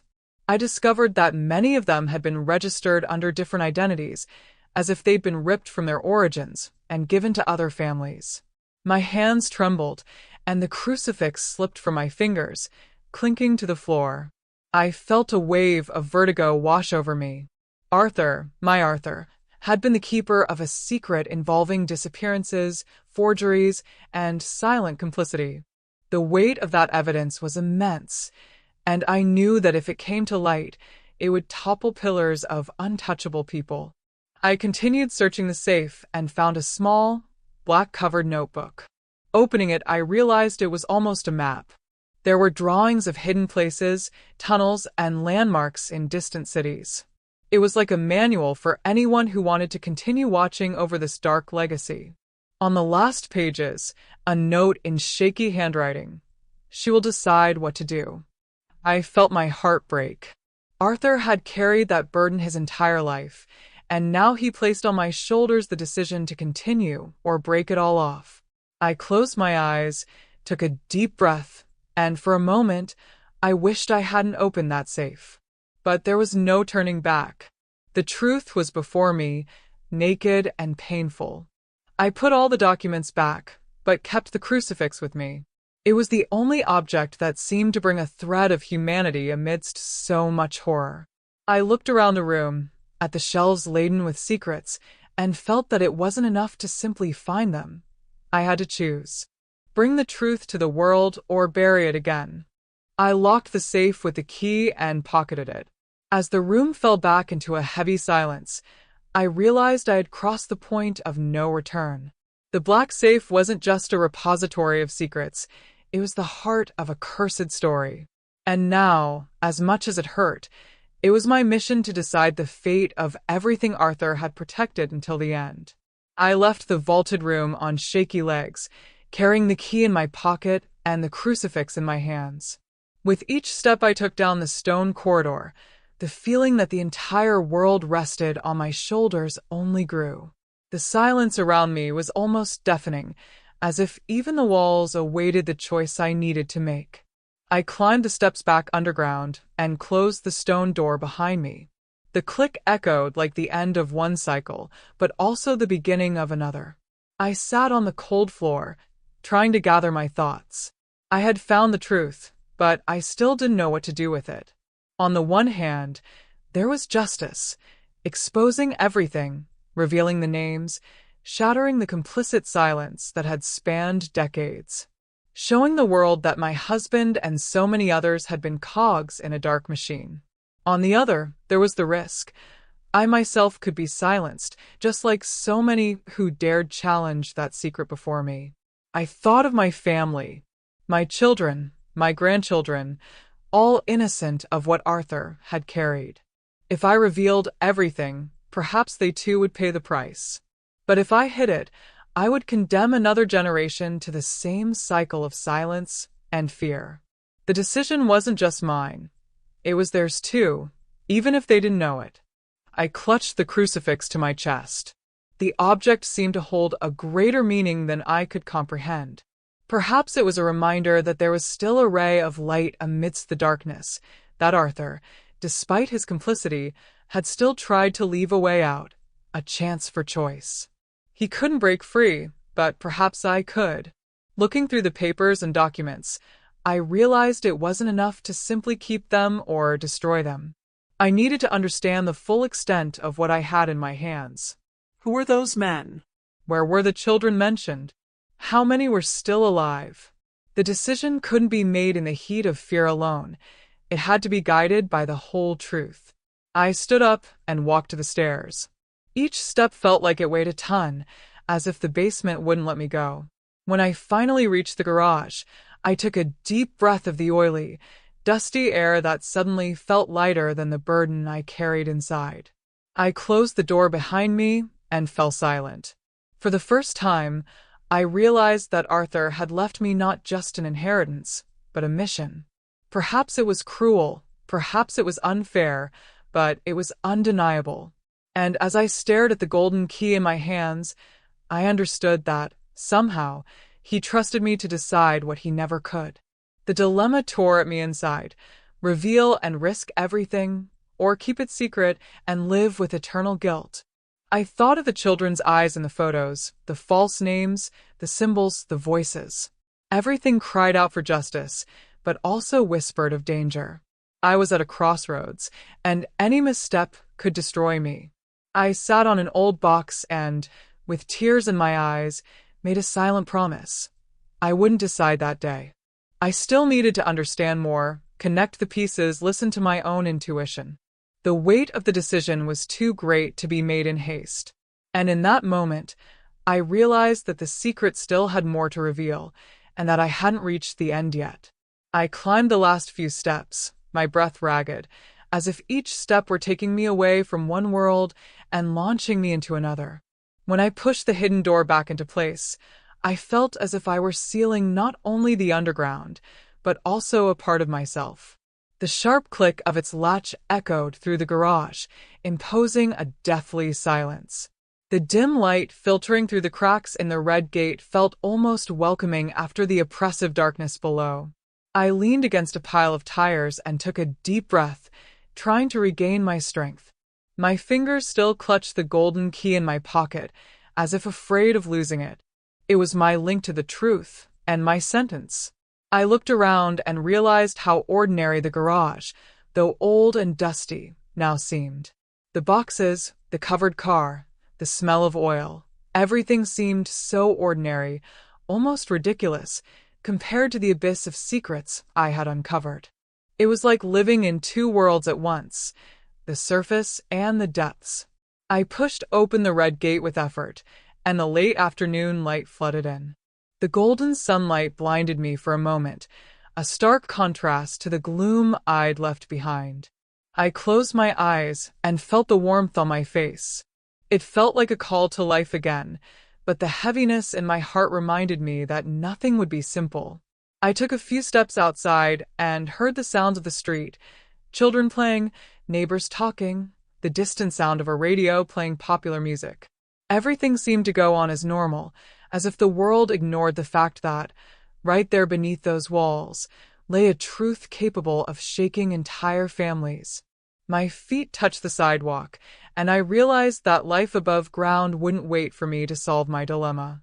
Time would move on, indifferent to my discovery. But not me. I carried within me an invisible mark, a secret that made me different from all the people who passed distractedly around me. I picked up my phone and saw several missed calls from my children. My heart sank. How could I talk to them normally, as if nothing had happened? How could I hide the fact that day, I had descended into hell and returned with a key that unlocked not only doors, but also wounds? I decided not to answer yet. I didn't have the strength to smile, or even pretend. I approached the car parked on the street and sat in the driver's seat, letting my head fall onto the steering wheel. I closed my eyes and let the tears flow, silently, filled with everything I couldn't say. The sky was beginning to darken, tinged with orange and violet hues. I took a deep breath, trying to find a ray of hope in this spectacle of nature. Perhaps it was a sign that, even after the darkest night, the sun always returns. Perhaps, deep down, there was still a way out for me. I put the car in gear and drove slowly, carrying with me the key, the crucifix, and an unfinished decision. The return to the surface wasn't just physical, it was symbolic. I had left behind a subterranean world of secrets, but I carried within me a new one, made of memories, pain, and unanswered questions. And I knew, deep down, that this was just the beginning. Upon entering the house, the first thing that enveloped me was silence. It wasn't the usual silence of an empty home, but a dense, almost suffocating silence, as if the walls also held secrets. I dropped my bag on the chair and left my shoes in the corner, lacking the strength for any ritual of order. The key and the crucifix remained firmly in my hands, warm as if they were breathing. The room, with its antique furniture and family photographs, seemed to watch me disapprovingly. Arthur's portrait on the bookshelf took on a new weight. He was no longer the devoted husband everyone saw, but the guardian of mysteries who had bequeathed me an impossible mission. I sat before the photo and stared into his unmoving eyes, silently asking, "Why me?" I went to the kitchen and made a cup of tea, but I couldn't drink it. The steam rising from the porcelain dissipated quickly, like my certainties. I walked from one room to another, aimlessly, trying to escape the weight that followed me. Nothing in the house seemed the same. Everything had changed because I had changed. I opened Arthur's drawers almost instinctively. Old letters, handkerchiefs, yellowed papers, mundane objects that, at that moment, felt like clues to me. I touched each one cautiously, searching for any sign of connection to what I had discovered. But everything there seemed innocent, as if the darkness had been confined to the garage. The silence of the house was broken only by the occasional creaking of the roof's wood. And with each slap, I jumped, as if someone were trying to break in. Fear was beginning to creep in. Not just the fear of being followed or watched, but the fear of myself, of what I would do with the information I possessed. My children called again. My phone vibrated on the table, and I stared at it with tears in my eyes. How could I answer? How could I talk about trivial matters, about dinners or appointments, when I was carrying secrets capable of transforming everything? I let it ring until it went to voicemail. Guilt gnawed at me, but the truth paralyzed me. I returned to the living room and sat in the rocking chair. The gentle movement seemed to lull my thoughts, but it didn't bring peace. I remember nights when Arthur and I would laugh there, telling stories from the past. Now, every memory was tinged with shadows. I wondered if any of the laughter had been genuine, or if there was always a mask hiding his pain. I looked again at the crucifix in my hands. That simple piece now seemed the only link between my old life and my new reality. I ran my fingers over the cool metal and said a silent prayer, not to God, but to myself, that I might have the strength to endure the silence without going mad. I got up and closed all the curtains. The house plunged into a heavy darkness, reflecting my state of mind. I sat on the living room floor with my back against the wall, hugging my knees like a frightened child. I cried silently, because even tears seemed to need to respect that silence. That night, I fell asleep right there, without a bed, without a blanket, with just the key in my pocket and the crucifix clutched to my chest. The silence in the house wasn't just an absence of noise. It was the suffocating presence of a truth that couldn't be spoken. And I knew that the next day, he would be there, waiting for me again. That night, sleep came not as rest, but as an invasion. I fell asleep on the cold living room floor, hugging the crucifix, and was dragged into a dream that felt more real than any memory. I was back in the garage, in front of the red gate, but this time it opened on its own, without me touching it. From within, a diffuse light escaped, mixed with whispers that I recognized as voices from underground. They called my name in chorus, repeating over and over, "Truth, truth." With each repetition, my body shivered and my heart pounded like a drum. I wanted to run away, but my legs obeyed the call and carried me inside. I descended the underground stairs with a strange lightness, as if I couldn't touch the steps. When I reached the vaulted hall, the black vault was open, gaping, and from within it rose thick smoke that transformed into human figures. They were the children from the photographs, looking at me silently, their eyes asking for something I couldn't give. One of them, the smallest, extended her hand to me.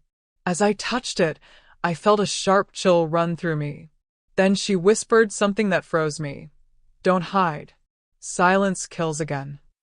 Those words echoed in my mind like a sentence. I knew it wasn't just a dream, it was a message. Behind the children appeared Arthur, but not as I remembered him.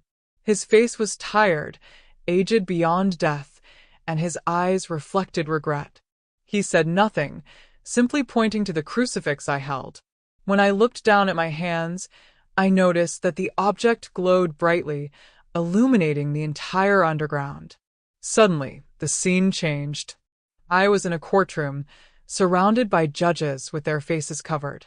On the table before me were the documents from the safe, and everyone was waiting for me to speak. My mouth was dry, but the children's voices echoed behind me. Home, home. The decision was in my hands, and the weight was crushing. Before I could respond, the room crumbled like shattering glass. I woke with a start, my heart racing, covered in a cold sweat. I was still on the living room floor, but the crucifix burned in my hands as if it had absorbed the full intensity of the dream. I took a deep breath, trying to separate reality from vision. I looked around and realized the silence in the house felt different. It was no longer just suffocating. It was expectant, as if awaiting my next move. The dream had transformed my fear into a calling. I could no longer pretend nothing had happened. Something or someone wanted me to act. I staggered to my feet, washed my face in the sink, and stared at my reflection in the mirror. My eyes looked older but also more determined. For the first time since finding the hidden door, I felt the decision wasn't just a burden, but also a chance. A chance to break the cycle of silence. I returned to the living room, sat back in the rocking chair, and held the crucifix tightly. I murmured, almost unconsciously. I heard. I understood. The dream hadn't just been a product of my tired mind. It was a warning, a revelation. And deep down, I already knew that from that point on, nothing could be hidden. The next morning, I woke with my mind pounding and my heart still trapped in the previous night's dream. The sun streamed through the cracks in the curtains, but the light brought no relief. It was like a spotlight trained on me, demanding action. I walked through the house in silence until I realized I couldn't carry this alone for much longer.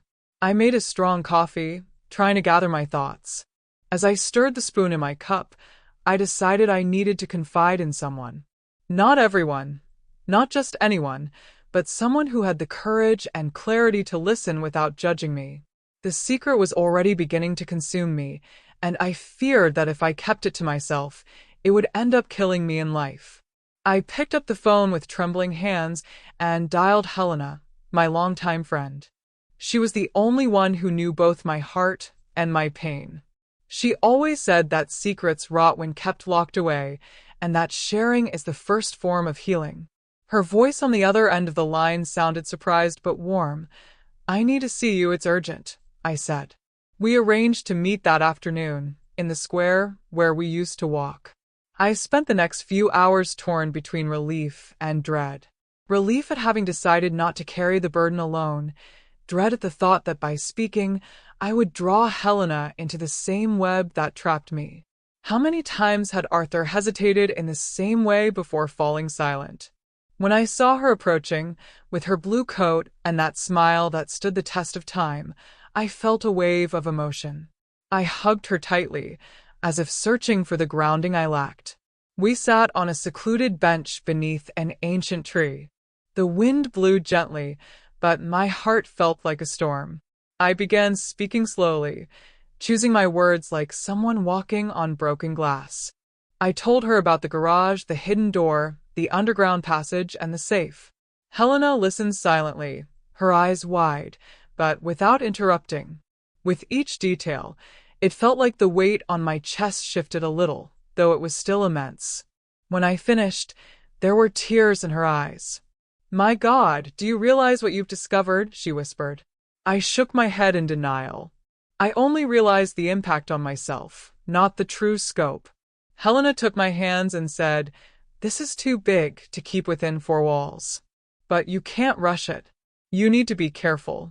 I felt like the revelation was just the first stone in an avalanche.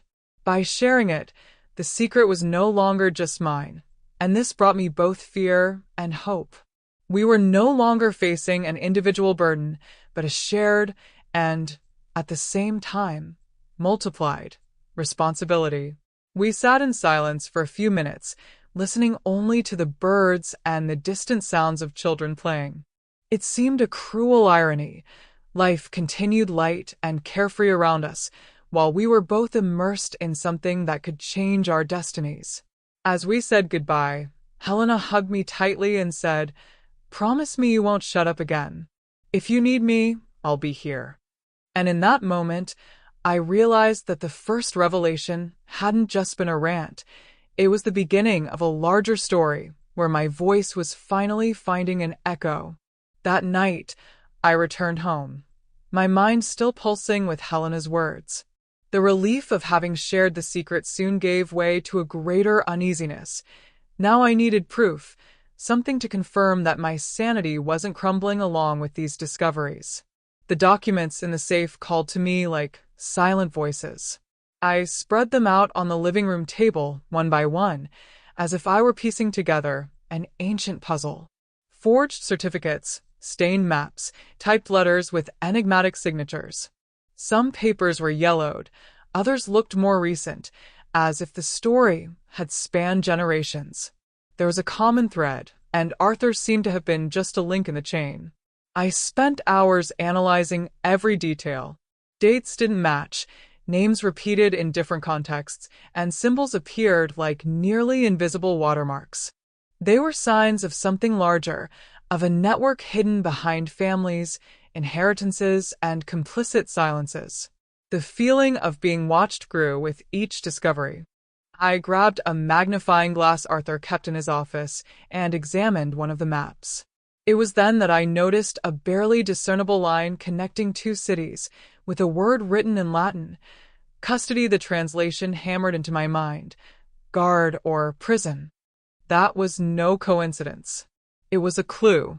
I returned to the letters and noticed that some of the signatures had the same initials as the old photos, MR, DS, LV. They weren't just names, they were codes. Arthur had left them all out on purpose so I could follow.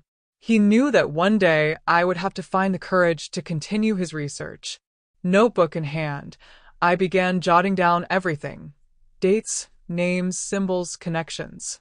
I created a tortuous timeline where gaps screamed like black holes. It was impossible not to feel that, by tracing those lines, I was touching something forbidden. The air in the house seemed heavy, as if each note were a life-threatening risk. Amidst the paperwork, I found a smaller folder, hidden among loose sheets. Inside were handwritten notes from Arthur, hastily scrawled, with phrases like, "Don't trust everyone, they're watching," and "The truth has no place in the courts." His shaky handwriting betrayed the fear he carried to the end. I felt a lump in my throat. Arthur wasn't just complicit in secrets, he was also a victim of them.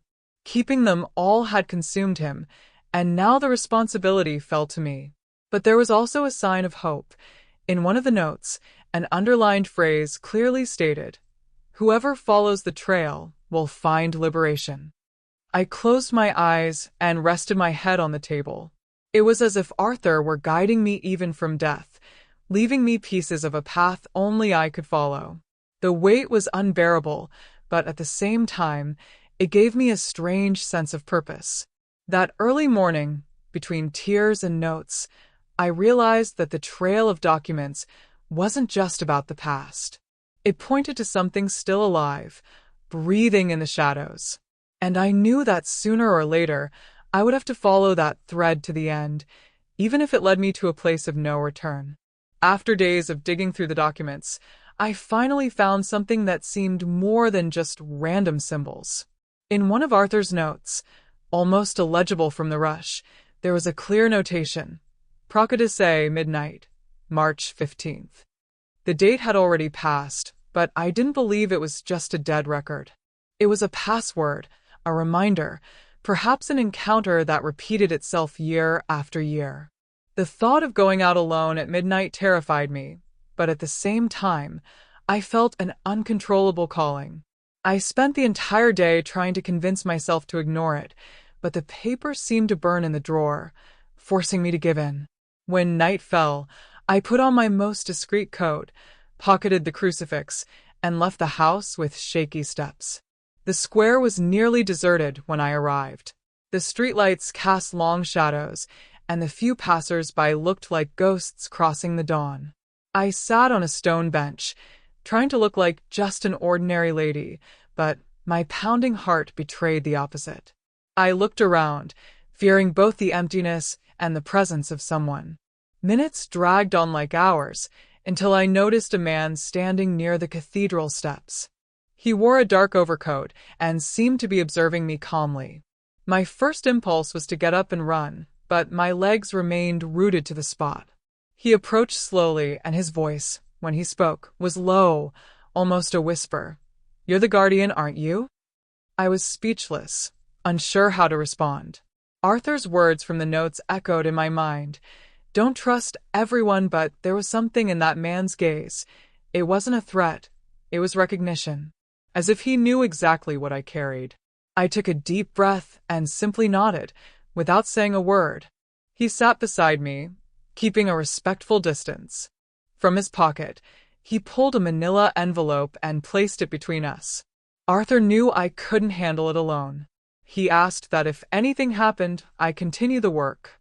But he would only hand this over to those who proved themselves worthy. "And you've come this far." My entire body shivered. I took the envelope with trembling hands.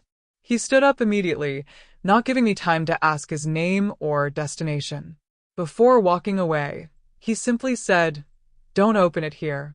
Read it when you're safe. And remember, not everyone wants the truth to come out." I watched his silhouette disappear into the darkness of the square. I clutched the envelope to my chest and felt the weight of a new chapter opening before me. It wasn't just paper inside that package. It was a gateway to something bigger, perhaps more dangerous. I felt the same chill that had run through me when I'd found the door hidden behind the tires. I walked home quickly, looking back at every corner, as if being pursued. Never had the streets seemed so long and silent. When I finally closed the door behind me, I leaned my forehead against the wood and wept, not from weakness, but from the knowledge that I was falling deeper and deeper into something I could not control. I sat at the table with the envelope in front of me. The clock read 2 in the morning, and the silence in the house seemed to hold its breath. My hand hesitated over the seal, caught between fear and the need to know. Arthur hadn't just left secrets behind. He'd left paths, and now I had a new one to follow.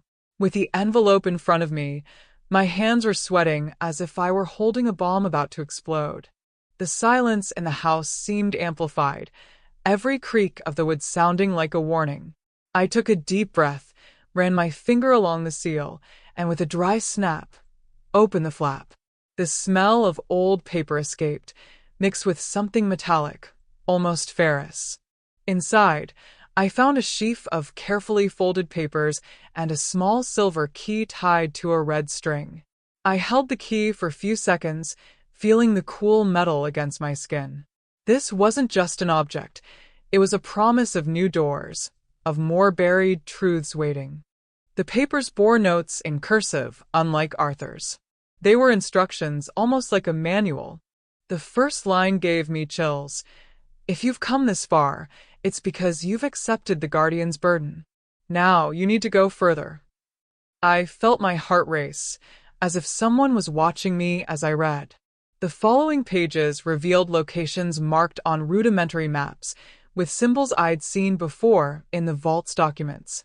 Churches, cemeteries, old mansions, all with the same note: deposit. The text explained that in each of these places lay fragments of a greater truth, pieces scattered together, never to be destroyed.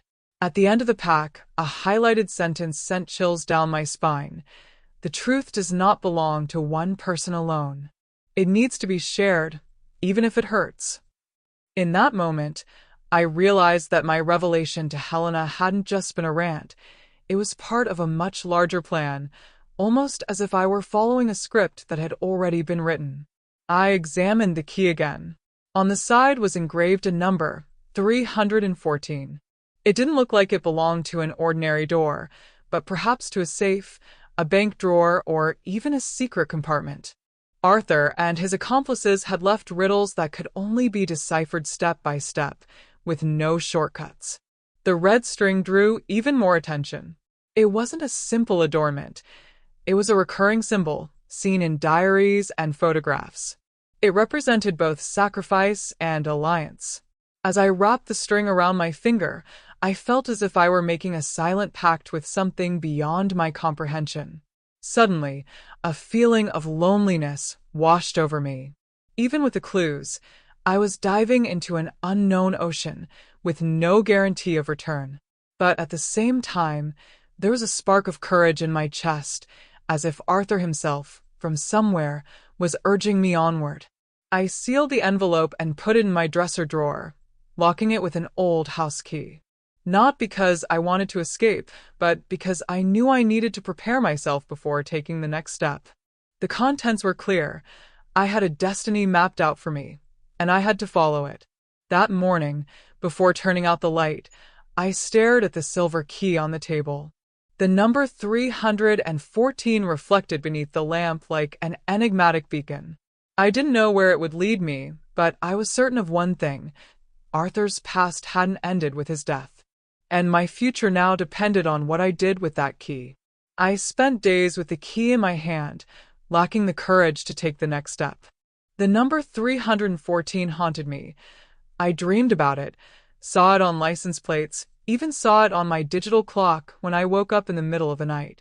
It was as if fate was pushing me, reminding me that the secret couldn't wait. Finally, I decided to investigate. I searched through Arthur's old papers and found a yellowed bank receipt, dated over 20 years ago. In the bottom corner, a handwritten number, 314. I felt an immediate chill. He hadn't just stored money there. He'd protected something that no one could possibly reach. The next morning, I dressed modestly and took a taxi to the agency that still existed, though renovated. The building, with its stone facade, seemed to carry a cold seriousness.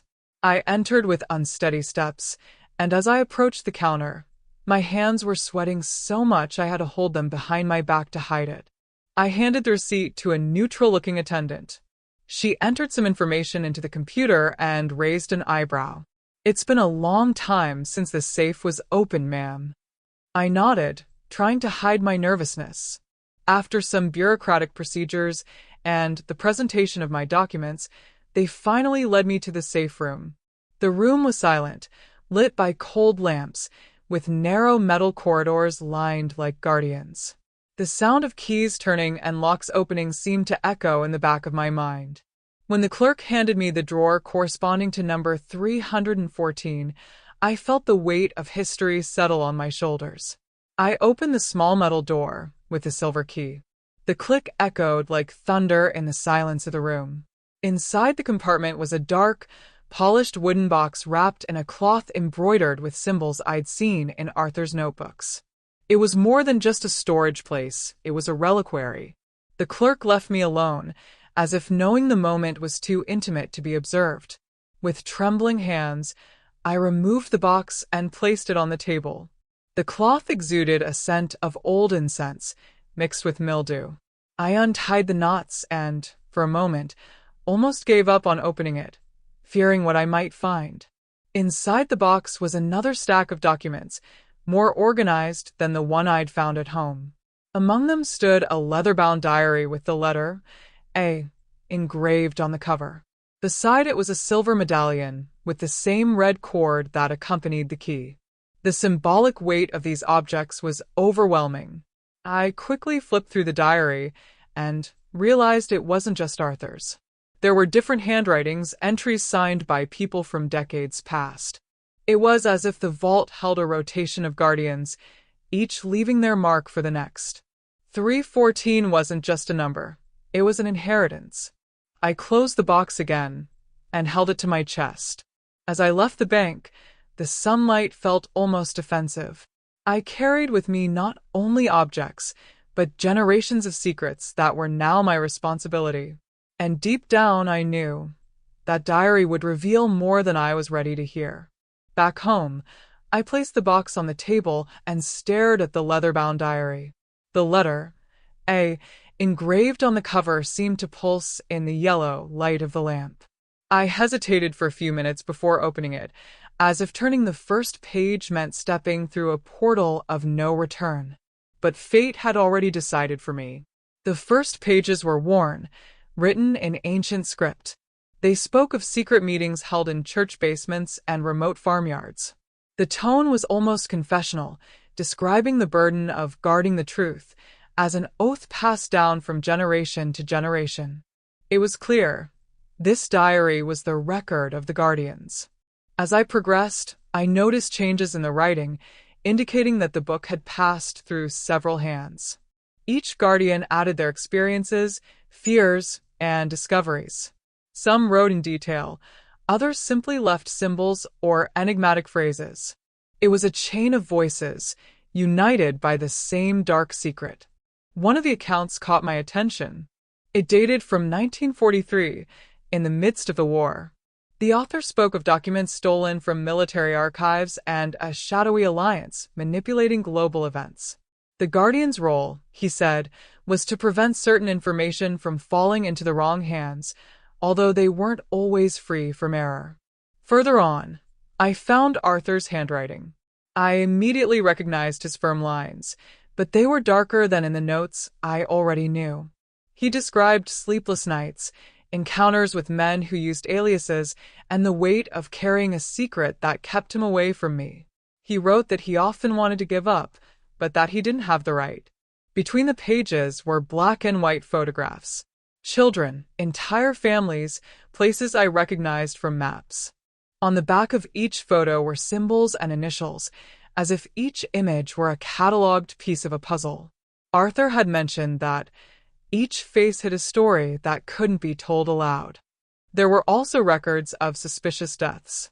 Guardians who disappeared without a trace, others who were declared insane to discredit their words. The diary was not only a repository of memories, it was also a graveyard of consciences. I realized that entering this circle meant accepting the risk of never leaving whole. At the end, a final page seemed to have been left for me. The handwriting was Arthur's, more shaky, as if he had written in the final days of his life. If you are reading this, it is because the cycle has reached you. Do not seek to destroy the chain, only to understand it. Truth is not a prize, it is a test. I closed the diary with tears in my eyes. I felt the presence of all those who had written in it, as if their voices echoed within me. The weight was not just Arthur's, but that of entire generations who had silently carried the same burden. It was like inheriting not just a secret, but a lineage. In that moment, I understood that the diary was more than revelations. It was a mirror. Every guardian who touched it was transformed, and now it was my turn. The past called to me, demanding answers. And I knew the next step would be to follow the clues Arthur and the others had left. The future was written between the lines. As I reread the Guardian's journal, I began to pay attention to the pages that spoke of deaths. These weren't simple accounts of natural deaths. They were descriptions filled with fear, persecution, and staged accidents. With each line, I realized that the secret I now carried had cost too much for those who dared to protect it. A 1927 Guardian, for example, described suspicious encounters with men in ties who followed him through the streets. He wrote that he sensed he didn't have long to live, and indeed, the last note was abrupt, cut off mid-sentence. Later, another Guardian reported that one of his companions had been found hanged, leaving no letter. Arthur also mentioned these deaths, but more restrainedly. He said that silence was imposed when the truth threatened to emerge from the shadows. He didn't elaborate, perhaps for fear of the diary falling into the wrong hands. But his handwriting betrayed the weight of it, firm lines that suddenly became almost scribbles. Flipping through the pages, I noticed a pattern. Many Guardians died in similar circumstances: car accidents, falls from heights, unexplained fires. It was as if an invisible hand were clearing the way, eliminating anyone who dared fail to conceal it. The secret seemed to have its own executioner. A note from 1968 disturbed me the most. A Guardian wrote that he could no longer sleep, hearing voices at night, sensing footsteps around the house. The last line read, "If anyone reads this, know that they are already here."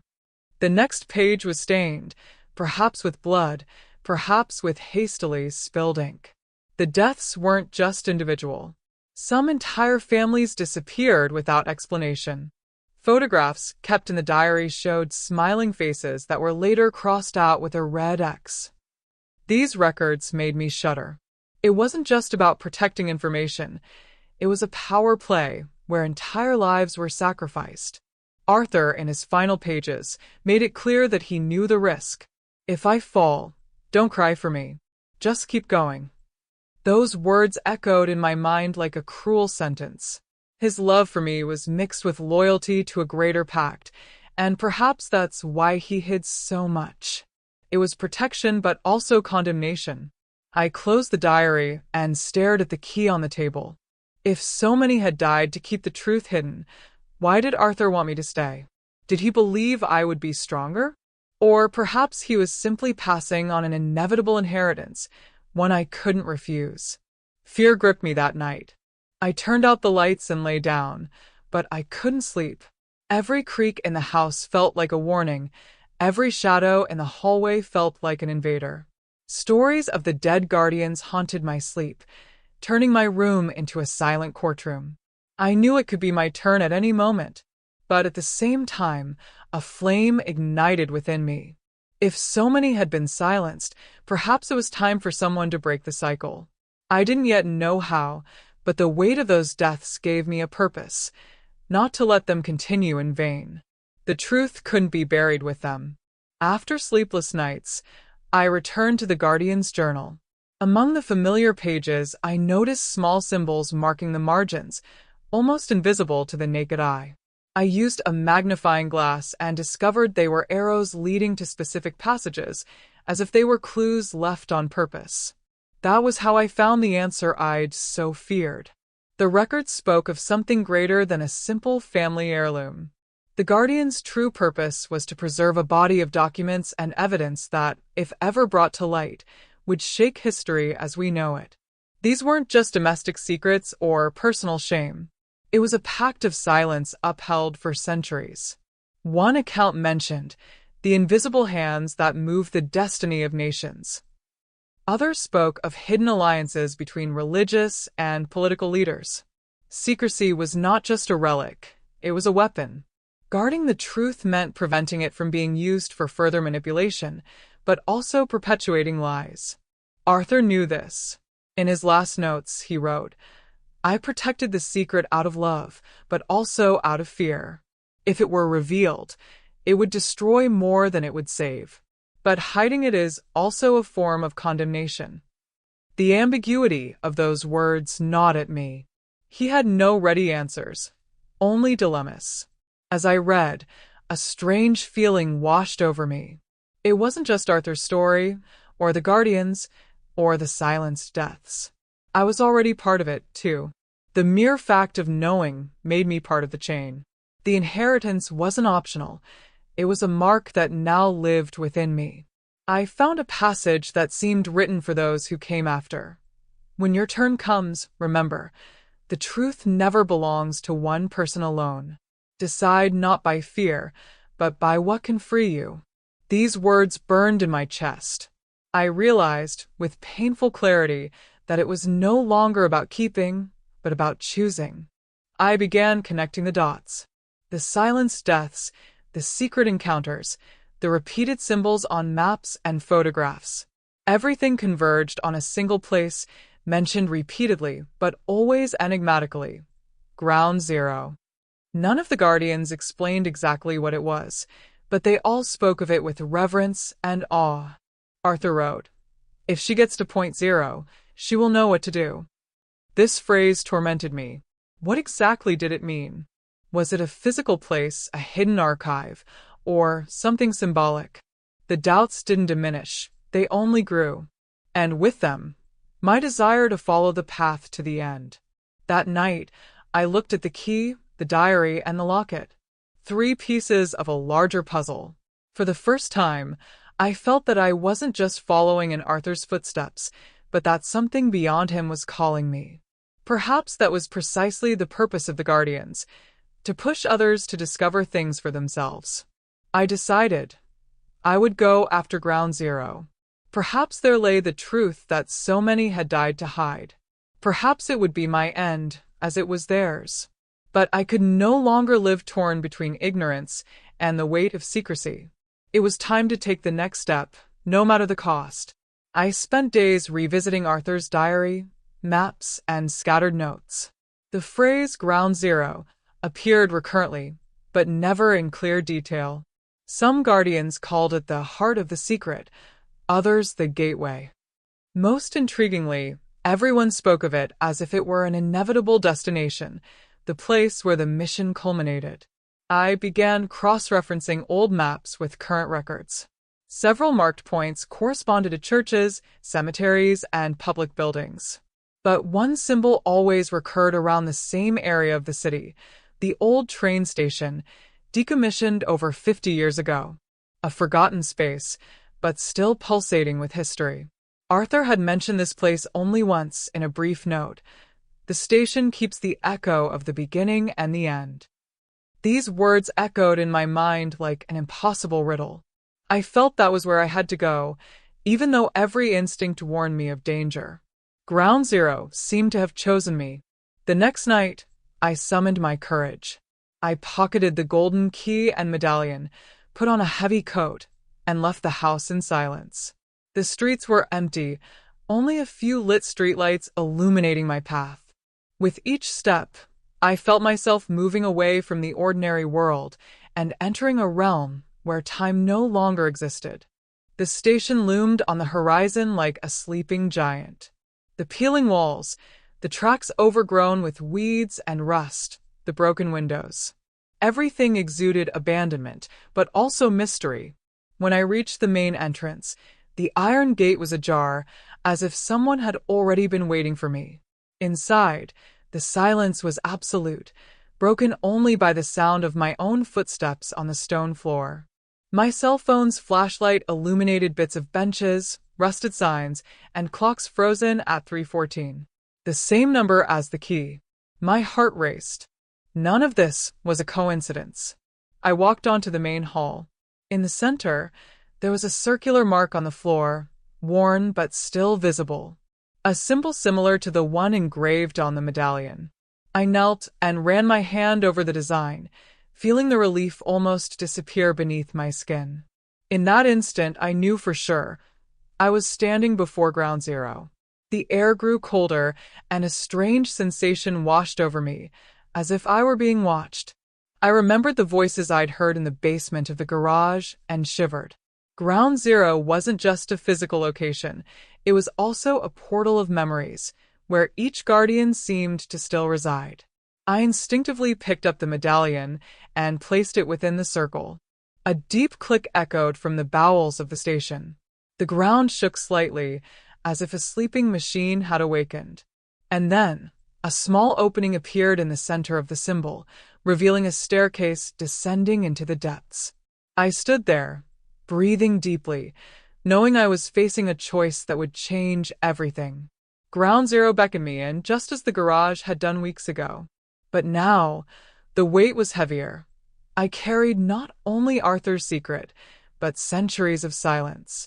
The next step would decide my fate. I looked at the opening in the station floor and felt my legs tremble. The darkness coming from there seemed alive, as if it were breathing. A cold breeze crept up the steps, sending shivers down my neck. I swallowed hard, gripped the rusted iron railing tightly, and took the first step, knowing there was no turning back. With each step I descended, the sound of the world above faded. The echo of my own footsteps filled the space, mixed with a steady drip. The walls were damp stone, covered in moss. I could smell iron and earth, the same odor I'd recognized from the garage, but now much more intense. The lantern illuminated the narrow, spiraling corridor. The path seemed endless, as if I were descending into the heart of the earth. Every now and then, symbols scratched into the wall appeared, circles, crosses, Latin words. It was as if each step were a mark left by guardians who had passed this way before. I remembered Arthur, his words written with such regret. If she gets to point zero, she will know what to do. The question burned within me. What should I do?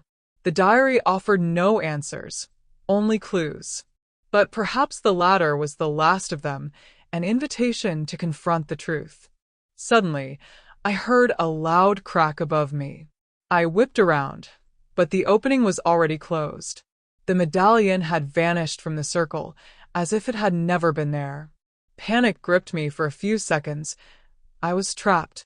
I took a deep breath, trying to control my heart that felt like it was about to leap out of my chest. I had to keep going. Further down, the corridor opened into a larger gallery. Stone columns supported the arched ceiling, and ancient torches hung on the walls, unlit but still intact. I touched one, feeling the cool iron.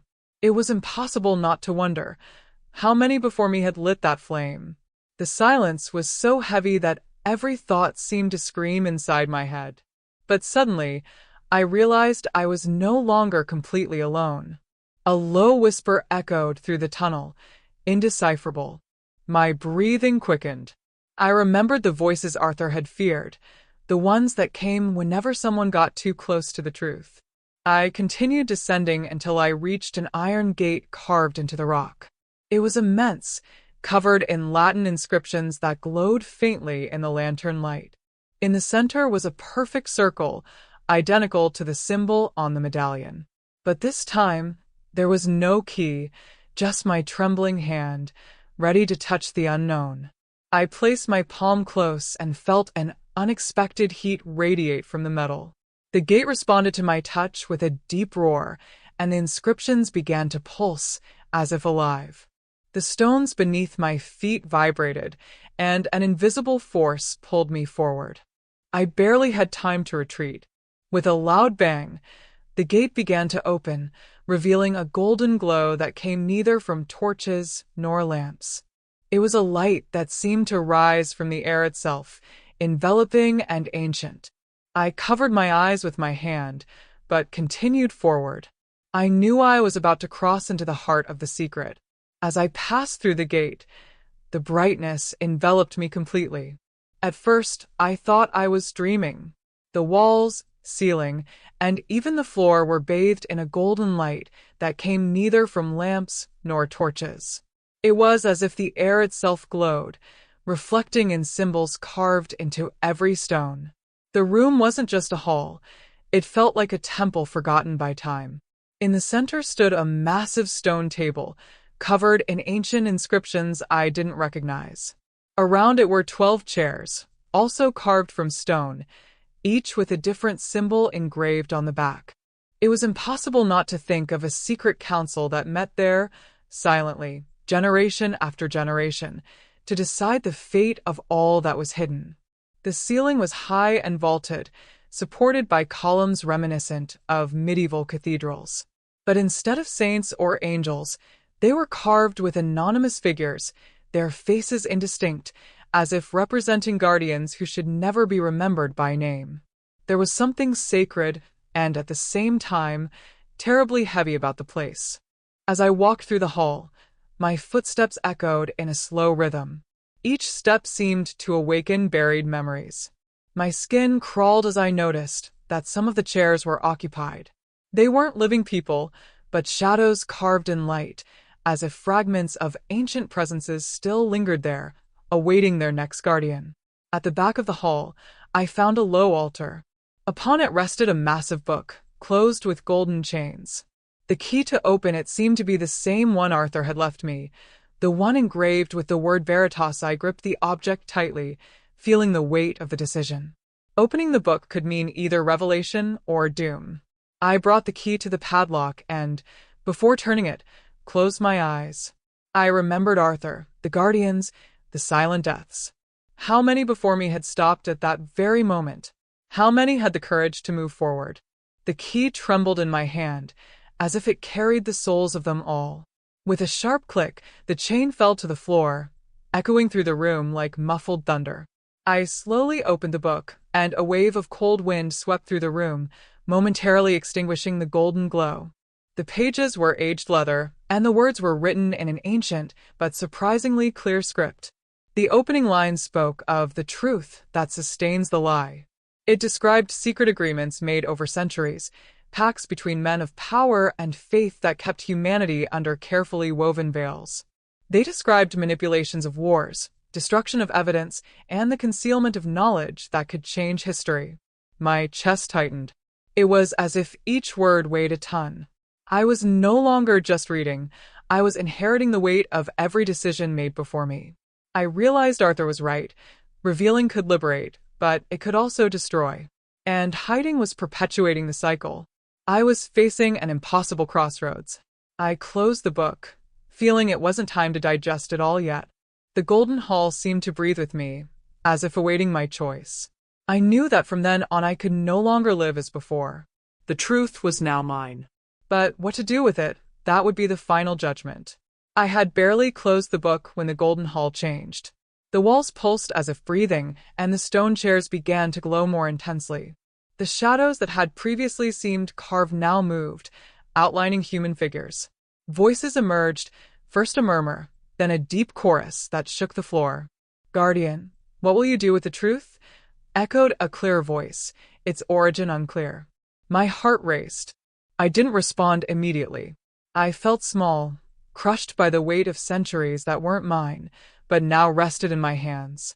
The figures watched me, each invisible gaze demanding a response. The voices began to whisper words in languages he didn't know. The sound infiltrated my mind, confusing thoughts, bringing back memories that weren't mine. Wars, secret pacts, tears of innocence. It was as if I were forced to feel, firsthand, all the consequences of the imposed silence. I fell to my knees, covering my ears, but it was no use. The judgment wasn't physical, it was spiritual. A presence stood out from the shadows, a woman, shrouded in golden light, with a countenance that blended sweetness and severity. She approached and placed a luminous hand on my shoulder. "Every guardian reaches this moment," she said in my language.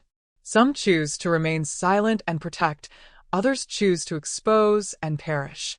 The truth never comes without a cost." Her words pierced my chest like a blade. I understood that this wasn't just about me. My choice would affect the world.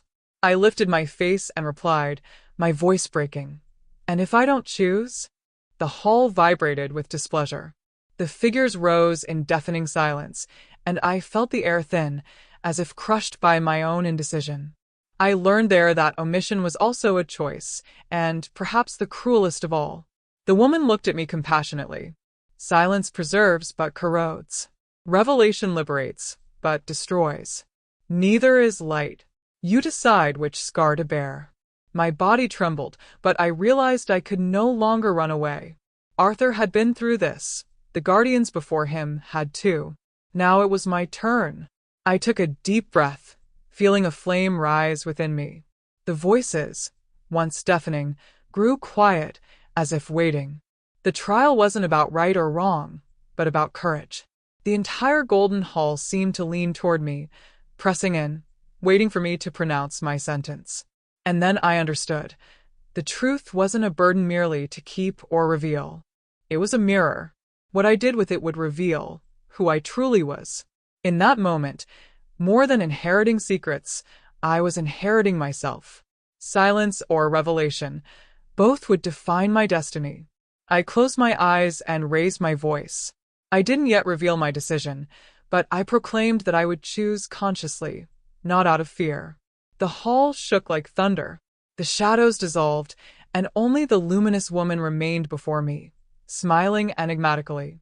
The trial was over, But the choice still awaited me. silence returned to the Golden Hall after the trial. The luminous woman stared at me patiently, as if she already knew the answer I carried in my heart. I took a deep breath, feeling I could delay no longer.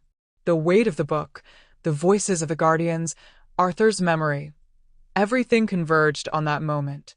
I clutched the stone book to my chest and pronounced, "The truth will not be buried with me. If it belongs to humanity, let humanity face it." As I said this, a wave of energy coursed through the hall, as if the stones themselves approved my decision. The fallen chains shimmered and crumbled to dust. The woman smiled and said simply, "Then you've broken the cycle." Her image began to fade, dissolving into golden sparks that hovered in the air before fading away.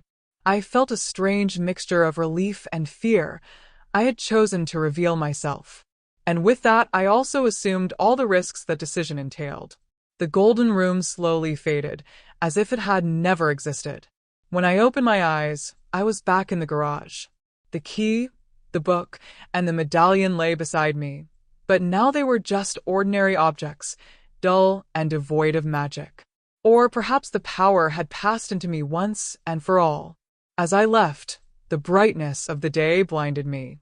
The world seemed the same, but inside me, everything was different. I carried the certainty that I was no longer a widow lost in memories. I was the guardian who had chosen to break the silence. My life was now intertwined with secrets that needed to see the light. Over the next few days, I reread the documents, organized the evidence, and devised a plan. I couldn't simply expose everything at once. That would be madness. But I also couldn't remain silent. I understood that my mission was to deliver the truth in doses, to open breaches, to sow doubt, little by little until the wall finally fell. There were nights I cried, fearing I'd made a mistake. I remembered Arthur, his pain, his attempt to spare me. But within my heart, a flame burned brighter. I was not called to be shadow, but light. And if that light burned, let it burn for the truth. Walking through the city was never the same. Every anonymous face reminded me that the decision wasn't just mine, it was everyone's. I saw mothers leading their children by the hand, tired workers, young people full of dreams. They didn't know it, but they held a right to what I now held. And that right was greater than my fear. On the last page of the Guardian's journal, Arthur had written, "Whoever chooses to reveal will be remembered not for what they destroyed, but for what they freed." That phrase became my compass. If I was to be remembered, it would be as the woman who broke the cycle. The legacy wasn't the secret, it was the courage to expose it. Today, I write these words so that, when my voice is silenced, no one can hide it again. The inheritance of truth is not a book, nor a key, nor a safe. It is the commitment to not let lies rule. That's what Arthur tried to show me, and that's what I finally understood. Now, the inheritance belongs to the world. Now that I've explored every shadow, every secret door, and every hidden page, I understand that the true legacy was never the safe, the book, or the symbols carved in stone. The legacy was silence, and the courage to break it. Silence weighs, sickens, binds entire generations in invisible chains. Courage, in turn, opens cracks in even the most solid walls. I learned the hard way that the truth is not easy. It cuts, divides, frightens. But it also heals, liberates, and rebuilds. Guardians before me chose silence to protect the world from destruction. I, however, chose revelation not out of boldness, but because I understood that silence also kills, only in silence, little by little. I look back and see Arthur no longer as the mysterious man who carried secrets, but as someone who tried to prepare me. He knew the weight would fall upon me. And today I am grateful, not for the pain, but for the legacy. Life didn't give me gold, mansions, or eternal glory. It gave me a key, a secret, and a decision. And it was enough to transform everything. If there's a lesson in all this, it's that none of us are simply victims of fate. We are bridges between what was and what will come. When we accept this position, we bear both the risk and the grandeur of changing history. I chose to speak. Others may choose to remain silent. But in any case, choice defines who we are. So, I leave it on record. The legacy of truth does not end with me. It now flows like an open river, ready to overwhelm anyone with eyes to see and the courage to face it. If anyone ever asks who I was, I want them to simply say, "She did not bow to silence." And that, for me, is enough.